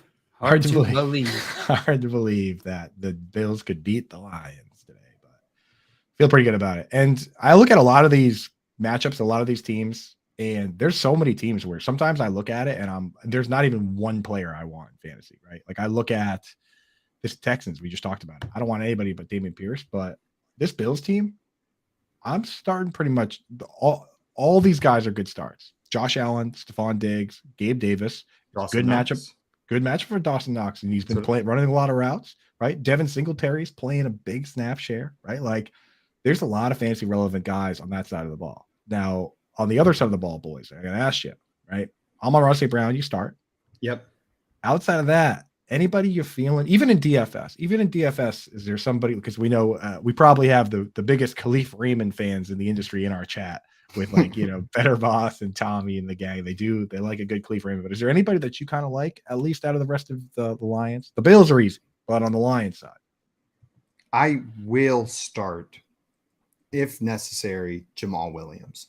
Like, I think he is startable. I am not trying to force him into my lineups in a tough matchup, though, especially one where they're expected to be down pretty big in this game. Bills are 9.5-point favorites. Like, Jamal Williams is startable, but he is not a must start. Yeah, I feel the same way. Yeah. Dude, Swift, it's crazy, man. I never would have guessed we would be here, right? Yeah, I'm fine starting Jamal Williams. I understand what you're saying, Simon. The concern is there. He's made it work every week, week in, week out. So I'm fine starting him, and unless you have an option which is going to be better than him, which I just find it hard to believe that that you got a ton of options there. Then I'd just go Jamal Williams. I mean, if you've got Jeff Wilson on your team, I'd start Jeff Wilson over Jamal Williams. Know what I mean? Like, so there are guys that you could realistically have that you recently acquired or picked up that I would start over him. But I hear you, Joe. Like, it's again, I'm fine playing him. It's just if you have a good option, I would avoid it. Upside, but you got to have that good option there as much. Yeah. Who would have guessed Jeff Wilson too? Who would have guessed that if you logged into DraftKings today that these guys would be more expensive than DeAndre Swift, Tony Pollard, Ramondre Stevenson, Jamal Williams, Devin Singletary, all more expensive than DeAndre Swift. Absurd, but it makes sense. Like, of course they are. Know what I mean? Like that just makes sense, but it's absurd. based on how we viewed Swift at the beginning of the season. Hopefully he gets healthy, gets right, and the next year is like a superstar year for DeAndre Swift. That's what I'm hoping for in that one. You guys think the Bills cover this spread? They cover 9.5 points on Thanksgiving Day in Detroit? I think so. You think so? No. You think the Lions keep it close, or is it garbage time touchdowns putting them back within the 9.5 point spread? I just said no. Ooh. I didn't think about it. Thanksgiving Now you're magic is asking to on the justify it. Lions side. Shut up. I think they do cover, man. And one interesting caveat is that, like, usually you go, like, if you have an NFC team like this, usually you haven't played that team in 4 years, unless you played them in the Super Bowl, right? Because the rotation means you only play the NFC, each NFC division, you play them once every 4 years, right? But the Bills just played in this stadium last week. They kind of have a feel for the field, right? They have a feel for the stadium. They were there last week, which kind of interesting how it worked out like that. So the Bills are kind of coming in and they know the playing surface, they know the setup. It kind of lose a little home field advantage with that, right? A little, but they'll still have the fans on their side, right? Like they still got that going for them. But you're right, Coop. That's interesting. That's not often that you see that happening Ever, where they get that advantage. Probably only, like, I'm sure there are teams that have played like the Giants and the Jets in back-to-back weeks at home, like in their stadium. Like, but besides that, I bet you don't see it very often at all. We had a question in here from Sarah. What's up, Sarah? Good morning. Sarah? Good morning. At half PPR, I need to start too. T. Higgins, Amon-Ra St. Brown, Jeff Wilson, Jamal Williams, or Gabe Davis. Holy cow. Wow. Congratulations that you get to bench 3 of those people. That is a superstar team. Sick John team. Luke, who are you starting out of that bunch? All right, you're locking in Amon-Ra St. Brown. So you start 2, and you're locking in T. Higgins. Man, that sucks that you got to bench Jeff Wilson. Higgins is the first one I would lock in. I mean, Amon-Ra St. Brown, it is half PPR. So maybe, I mean, you got to start. Would you go Jeff Wilson over Amon-Ra St. Brown? That's where I'm considering it. That's where I'm considering. I think this is a slam dunk start for Jeff Wilson going against the Houston Texans. Like, everybody runs all over the Texans. Oh my God. Like, they run so hard all over the Texans. I'm going to go Higgins and Jeff Wilson here. It now sucks Jeff Wilson's not going to St. get Brown, any rushing yards today, Simon. He's been because I said it. Yeah. I jinxed it. But I'm still rolling that way. It's Higgins and Jeff for me. See, last I just want to check last week to see if it held true. Did Brian Robinson run all over them? I mean, Antonio Gibson had 72 yards. Brian Robinson had 57. So they combined for 120. I don't know. I think I like it. I think I like the Higgins and Jeff Wilson. If this was full PPR, I would go Amon-Ra St. Brown. But in half and standard, he's not as good. Yeah, I'm fine with it. I'm fine either way going Jeff Wilson or Amon-Ra St. Brown. They're very close for me. Yeah, and I like that she gave us the rest of her team. Justin Jefferson, Kenneth Walker, helps, Travis Etienne. It helps because you can look at it and say, if your team had, all the top players, then I would say Amon-Ra, is the safest. But I don't know. I still want to go as much upside as possible with a squad like that. Adam had a question for us. Said, I currently have Brandon Ayuk on my bench in a PPR league. Feel like I need to get him in my lineup. Do I dare bench Justin Jefferson, T. Higgins, or Deebo Samuel to get him in? And he's playing against his wife. So it is a must-win week. Oh, Coop, are you benching Justin Jefferson, T. Higgins, or Deebo Samuel to get Brandon Ayuk in your lineup? Definitely not benching Justin Jefferson in any ever. Just not ever. Just not ever doing that. And the thing is, I like Higgins this week. So it's like you're gonna beat yourself up making this Deebo versus Ayuk decision. You know what I mean? I think you got to stick with Deebo. I think you got to stick with the chalk because if you start Ayuk over Deebo and Deebo goes off, it's going to hurt more than the other way around. Right? Yeah, that's exactly still wide receiver one. Making the cute move and having it backfire hurts the most, especially against when you played against your wife. Yeah. You got to be careful here, man. You just got to be real careful. Just imagine the taunts of her saying, I can't believe you started Ayuk over Deebo, and that's why she beats you. Like, she's going to come. I'm not saying it's the wrong play. There is a very real world where Ayuk outscores Deebo this week. It can happen, but I'm with you, Coop. I always put it through like the does this hurt my feelings test. Yeah. If I leave Ayuk on the bench and Deebo in my lineup, I'm going to be like, of course I did that. I should have done that. But if I put if I leave Debo in there, or if I put Ayuk in there and Debo blows up on the bench, I'm gonna be so sad. It's gonna ruin my week. It hurts more. Yeah. Don't tinker, man. Adam, go out. This is my advice, as always. Go make a DFS lineup or with Brandon Ayuk and try and hedge a little bit. Absolutely. They should be paying you for that, Coop. That's funny. There's some companies out there that could be doing that. Shout out That could be doing that. They could be paying me. They They're could missing out. be. They do for some other shows, but not on this show. They could be paying me for the things I'm no doing. shout outs, bro. There we go. Guys, you want to move on to our next game? This one, I think the Bills are going to win this one. I think everyone here is on the Bills side. No one thinks the Lions are going to pull an upset. Nah. This the next game we've got going on today is the New York Giants at the Dallas Cowboys. And there's probably a couple more fantasy options on both sides here, but the line has now gotten even larger on the FanDuel Sportsbook. The Cowboys are favored by 10 points at home over the New York Giants. Favored by 10. The Bills are only favored by 9.5 against the Detroit Lions. The Cowboys favored by 10 against the Giants. Coop, what's going on here? That seems like a crazy line, doesn't it? Yeah. I mean, Giants have like 3 or 4 injured offensive linemen. I think that's what it boils down to. You got the team that brings the absolute heat with the pass rush, right? With Parsons and DeMarcus Lawrence and all these guys. And then you have a team whose offensive, they're already being called frauds before. Now they got all these offensive line injuries. Their best wide receiver last week, Wan'Dale Robinson, is out. Kenny Golladay is a ghost. Kadarius Toney has been traded. Daniel Bellinger's eye is hanging out. Like, this team is still. He said that he's back trying to catch passes in practice, but he has double vision still. Like, the bone's healing, but he sees the two footballs. So they were like, you can't play this week. So he's already been ruled out. So it's basically like, what are they rolling out? Darius Slayton, the ghost of Kenny Golladay, and Lawrence Cager. That's the problem here. I think Daniel Jones could be running for his life today. Do you think that makes Daniel Jones potentially a good QB play if he's going to have to run, or do you think they're going to get him? Like, because it could be one of two things, right? He could be running the wrong way. Vanilla Vic. Jail, you got any confidence in Daniel Jones this week? Confidence? No. Absolutely not. He's going to get sacked so much. I would not be starting Daniel Jones this week. I was doubting him last week, but not this week. Not this week. I'm fine with it. I do think we'll get a decent rushing floor from Daniel Jones, even against this Cowboys defense, especially with the receiving options out. So if you got to play him, you got to play him. He's not a must-start player for me, though. Jail. Jacoby Brissett or Daniel Jones? Jacoby. Oh, he's got a decent match. It's not the best matchup against the Buccaneers for Jacoby Brissett, but go star. I think I go Jacoby Brissett. I go with Brissett. What about Taylor Heineke or Daniel Jones?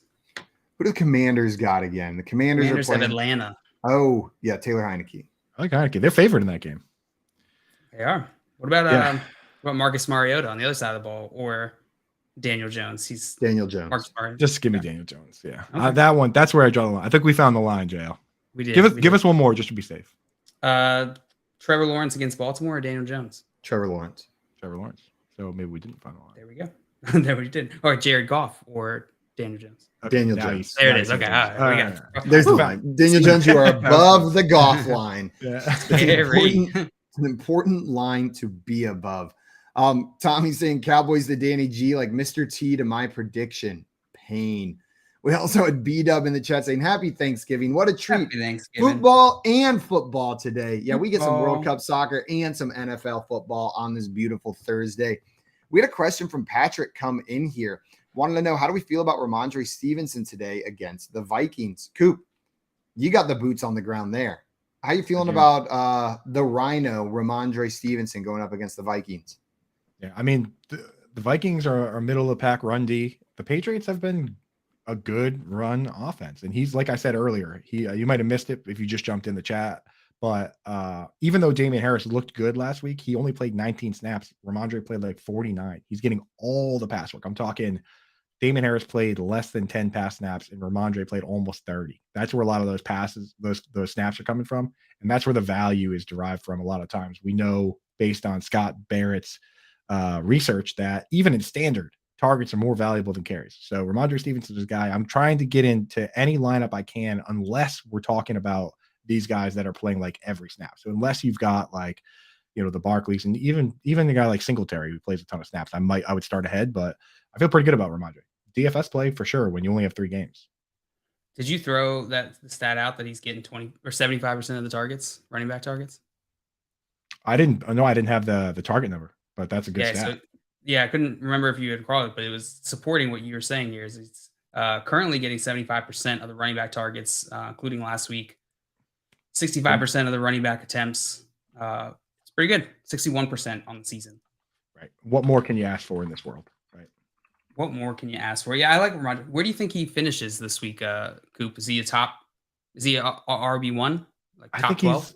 I think he's an RB2. I think a lot of it, he's on the season, he's up there, right? Like he's been going back and forth between back end RB1, high end RB2. But a lot of that was done while Damian Harris was kind of banged up. I think he right now he's RB9 in PPR, but I think, week to week, he's more of a high end RB2, right? He's not right. He doesn't really have the true RB1 qualities of guys that, are the only guy in town. Yeah, I'm with you. But man, he's been a great value this year. And you followed up, Patrick in here followed up, asked if he should play him over Chubb. So are you starting Ramondre Stevenson over Nick Chubb this week? Chubb's playing Tampa Bay on Sunday. That's a tough matchup, man. But you got to start Nick Chubb, man. Got to start him every week. Chubb, man. Yeah. And the thing with Chubb is if it was the Chubb of yesteryear where Kareem Hunt was getting like all the pass work and he was getting none, then I might say something different. But, Chubb's getting like 3 receptions a game here. And he's a beast, so you got to go Chubb. Yeah, I'm with you. If you can find a way to get Ramondre in there as well in that lineup, I would try to do it. That would be nice. I think he's a high-end RB2 this week with RB1 potential. So it's a good matchup for Ramondre Stevenson. Minnesota Vikings are giving up 21st most points to running backs in fantasy football, which is great. Nick Chubb, the matchup is not as nice, but he's just he's a tier above, man. He's a tier above Ramondre. Yeah, sometimes the analysis, JL, just needs to be, he's Nick Chubb. Well, he's Nick Chubb, yeah, right. So he's starting him, right? Like sometimes that's all it has to be. We got another question from Adam in here. He's asked, need two of the following 6 running backs: Dameon Pierce, Rashad White, Jerick McKinnon, Michael Carter, Zeke, or Latavius Murray. It's the same PPR league against his wife, so this is very important. Dameon Pierce, Rashad White, Jerick McKinnon, Michael Carter, Zeke, or Latavius Murray. Why am I so tempted to start Latavius Murray? Because he's good. He's the only guy there, and he's only been showing decent. Town. But that game is going to be so bad, bro. That game is going to be so trash. It is. It's toxic, Denver. Give me it one more time. Let's rule some guys out. All right. So he needs 2. He's 2 of the following 6: Dameon Pierce, Rashad White, Jerick McKinnon, Michael Carter, Ezekiel Elliott, or Latavius Murray. So Zeke, you can get out of there. Let's get Zeke out. Let's get McKinnon out. So you got Michael Carter. Is it full PPR? It's a good question. I don't remember. I don't think I trust Michael Carter first game with Mike White. That could be a disaster. It is a full PPR league. I think I want to start Latavius Murray and Dameon Pierce. Dameon Pierce and Latavius Murray. Yeah. Do you guys feel any differently about that one? What about you, Simon? I agree on Dameon Pierce, but I like Rashad White this week against that Browns defense. You I do. really want to Rashad get White, Rashad White in there. Rashad White and Jeff Wilson are like the 2 must play guys this week for me. I just love their matchups. I feel like they're both slam dunk starts. Latavius is a good play, but I'm going to go Dameon Pierce and Rashad White. I would start Jeff Wilson over Ramondre Stevenson this week. I'm with you. Jeff Wilson with you, Simon. I'm going to go Dameon Pierce and Rashad White. Yeah, we got to agree on that. Stamp of approval from me. Rashad White, get him in there. Get him, especially with the hit pointer news for Leonard Fournette is kind of the difference maker, right?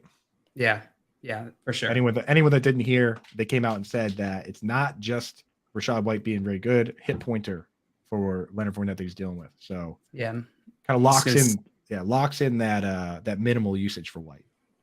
Yeah, they're gonna see how he feels while he's practicing this week. His game is on Sunday, 1 p.m. So we got to keep an eye on that. Chosen Rose had a question: having trouble with wide receivers, which 2 to start?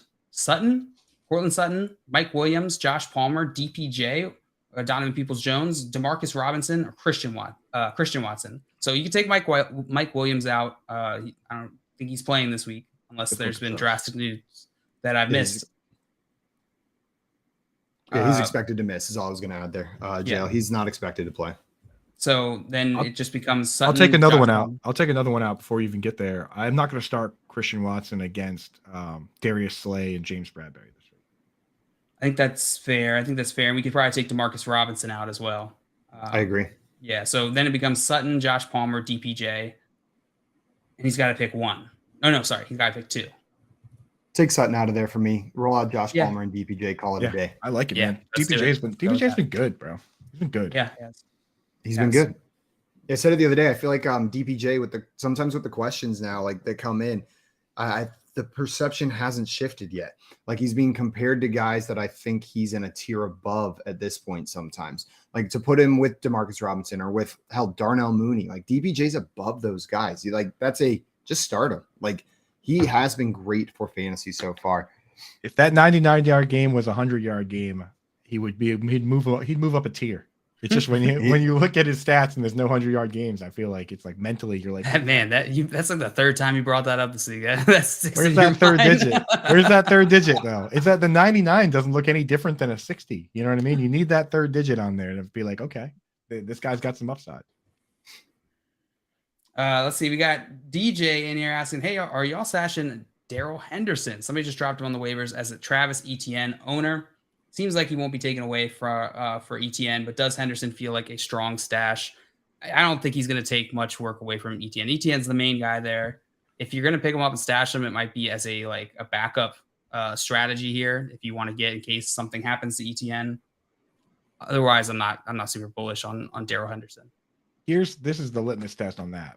If if you're someone that would hold Alexander Madison, then maybe. But like Alexander Madison is the backup that we know gets the full role on a team that's 8-2.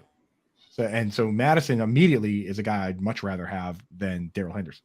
So if you're a guy that wouldn't hold Alexander Madison, then you'd be outside of your mind to hold the backup on the Jaguars, right? So for me, I'm just not really going there. He's not going to take over the job, and even if Etienne gets hurt, we don't even know if he's a good handcuff. So I'm with you, Coop. And I saw DJ come in here and say they could stash Burita instead on the Giants. I'd rather stash Burita in case something happens to Barkley. If you're going to stash a backup, I would much prefer to have Burita than Henderson.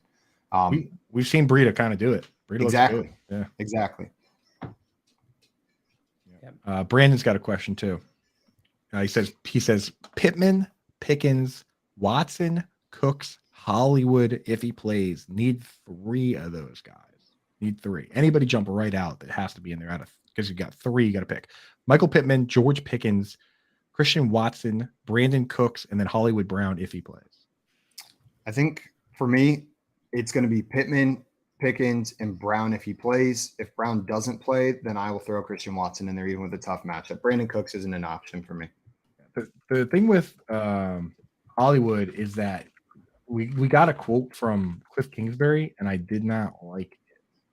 It was like, he was like, oh, even if he plays, it might be on a limited basis. He said he's day to day and could see a snap count if he does play. So that makes me not want to start Hollywood. I get it. But the other options aren't inspiring. Over Cooks or Watson in that tough matchup, I'll still roll out Brown on a snap count, especially with Zach Ertz out, Rondell Moore likely not playing, Greg Dortch potentially missing as well. Whether he's on a snap count or not, the options are limited there. Yeah, what are you thinking, Jail? I'd go Pittman, Pickens, and I'd go Watson. Watson. Yeah. Watson is the third one. Yeah. It checks out. Z-Balls had a question for us. Said, I need to fill 2 running back spots, a flex, and 2 wide receiver spots. So we'll start with the wide receivers. A wide receiver, they have Treylon Burks, Adam Thielen, Demarcus Robinson, Devin Duvernay, and George Pickens. We need to pick 2 of those players. Coop, you're looking at that wide receiver list. Which 2 do you want to start? Again, they're Treylon Burks, Adam Thielen, Demarcus Robinson, Devin Duvernay, and George Pickens. So I might be in the minority with this take, but I will say I got boots on the ground here. Big Patriots guy. I'm wearing the jersey right now. I think that the matchups are kind of rough. That's why the spread is close in this game. You wouldn't think it would be, but the spread is pretty close in this game because Jonathan Jones is a very good, or sorry, Jack Jones is a very good corner. He's going to go up against Justin Jefferson. Kyle Duggar is a good matchup for TJ Hawkinson. He's one of the better safeties that cover the tight end. So I think this could be an Adam Thielen day. I like Adam Thielen. I like betting the over under 0.5 touchdown, anytime touchdown bets on Thielen. So I'm getting Thielen in there of that crew for sure. And then after that, I kind of like George Pickens, but if you want to go crazy upside, I'd go Burks. But I think Thielen I like best out of that crew. I don't know about you guys. I'm going to go with the two other names you said. Not Thielen. I'm going to go with Pickens and Burks. I'm nervous about Thielen. It seems like it's the Hawk show now since TJ Hawkinson's been in town. I get what you're saying, Coop. I don't think he's a bad play. Better Boss in the chat agreeing with you. Said good call on Thielen. I want the upside of Burks, and then Pickens seems like the top target in that offense. So I'll roll those two guys out there. I'm with you, Simon. I'm telling you, Kyle Duggar. Keep that name in the back of your mind. From the safety from Lenore Ryan, Kyle Duggar has been a problem. The Patriots have let up 7 touchdowns to tight ends. 5 of them came while Kyle Duggar was out. That's in look at Tyler Conklin scores 2 touchdowns while Duggar's out last week. Tyler Conklin vaporized. So just keep an eye on that. It could be a tough day. Hawkinson's still a good play in normal formats, but it's not the slam dunk matchup people think it is. So you going with which receivers are you going with? I'm going with Burks and Pickens as well. You guys go Burks and Pickens. I like Pickens and Thielen. I don't trust Burks just yet because he doesn't play he's the 3rd wide receiver in stats. So we need 2 running backs as well here. DeAndre Swift, Rashad White, Latavius Murray, P. Ryan, and McKinnon in a half PPR league. So P. Ryan, if Joe Mixon does not play, which it's looking like he won't, let's pick 2 of these guys. It's Rashad White locked in for me, and then I think I'll go with Latavius Murray as that second guy. What about you 2? I like P. Ryan if Mixon's out. And I think if you're going to go between Murray and P. Ryan, you can wait till Sunday. I don't think any of those guys play today. Oh, Swift plays today. So I would just not start Swift, and I would start Rashad White, and then I would wait and see what's up with Joe Mixon. But if Mixon's out, P. Ryan, pretty good, man. We had another question coming here from Patrick. Patrick said, my lineup is Geno, Henry, Chubb, A.J. Brown, Amon-Ra St. Brown, Kelsey, Olave, then Carlson at kicker, and Pat's defense.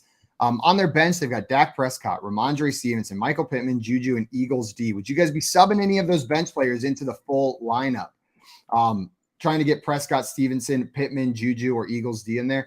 Maybe Prescott over Geno. I have it ranked that way. Even though it's the Raiders, it should be a fine matchup for Geno. I like Dak better. 10-point favorites. I'm with you. I'm plugging Dak in over Geno. JL, any other changes you'd be making to this lineup? No, I think this lineup is pretty nice. Awesome. Yeah, it's great. Roll with it. Even your kicker is great. Like Carlson's been really good. That's a really good team. I like that team a lot. Yeah, that's hot. And I think Pats D or Eagles D. You guys rolling with the Pats D over the Eagles defense this week? That's kind of tough. I think I'd rather have the Eagles. Yeah, Eagles. So that's another switch I think I'm making. I think I'm going to do Eagles D. Yeah, they're go Eagles. Better playmaker. It's I think the Vikings are going to come out. They probably took practice pretty seriously this week, right? After that Cowboys game, the Patriots could be on the wrong end of one of those get right games. Absolutely. Guys, everyone who came in and hung out with us this morning on Thanksgiving, we are so grateful for all of you and who come in and hang out with us every single day. Truly grateful. You guys make this show fun. And good news, we'll be back tomorrow from 7 to 10 a.m. Eastern time on Friday. So handle your Thanksgiving carb hangover with us tomorrow morning. Guys, coming up after this, we've got Moose and Keith up next, and then there is a full day of Thanksgiving football. So get ready for that. Coop and JL, any final Thanksgiving words before we head out here? Gobble, gobble. Gobble, gobble. JL said it all. Guys, that's going to be it for us today. We'll see everyone tomorrow. Enjoy your holiday, and gobble, gobble, as JL said. Gobble, gobble. Gobble, gobble.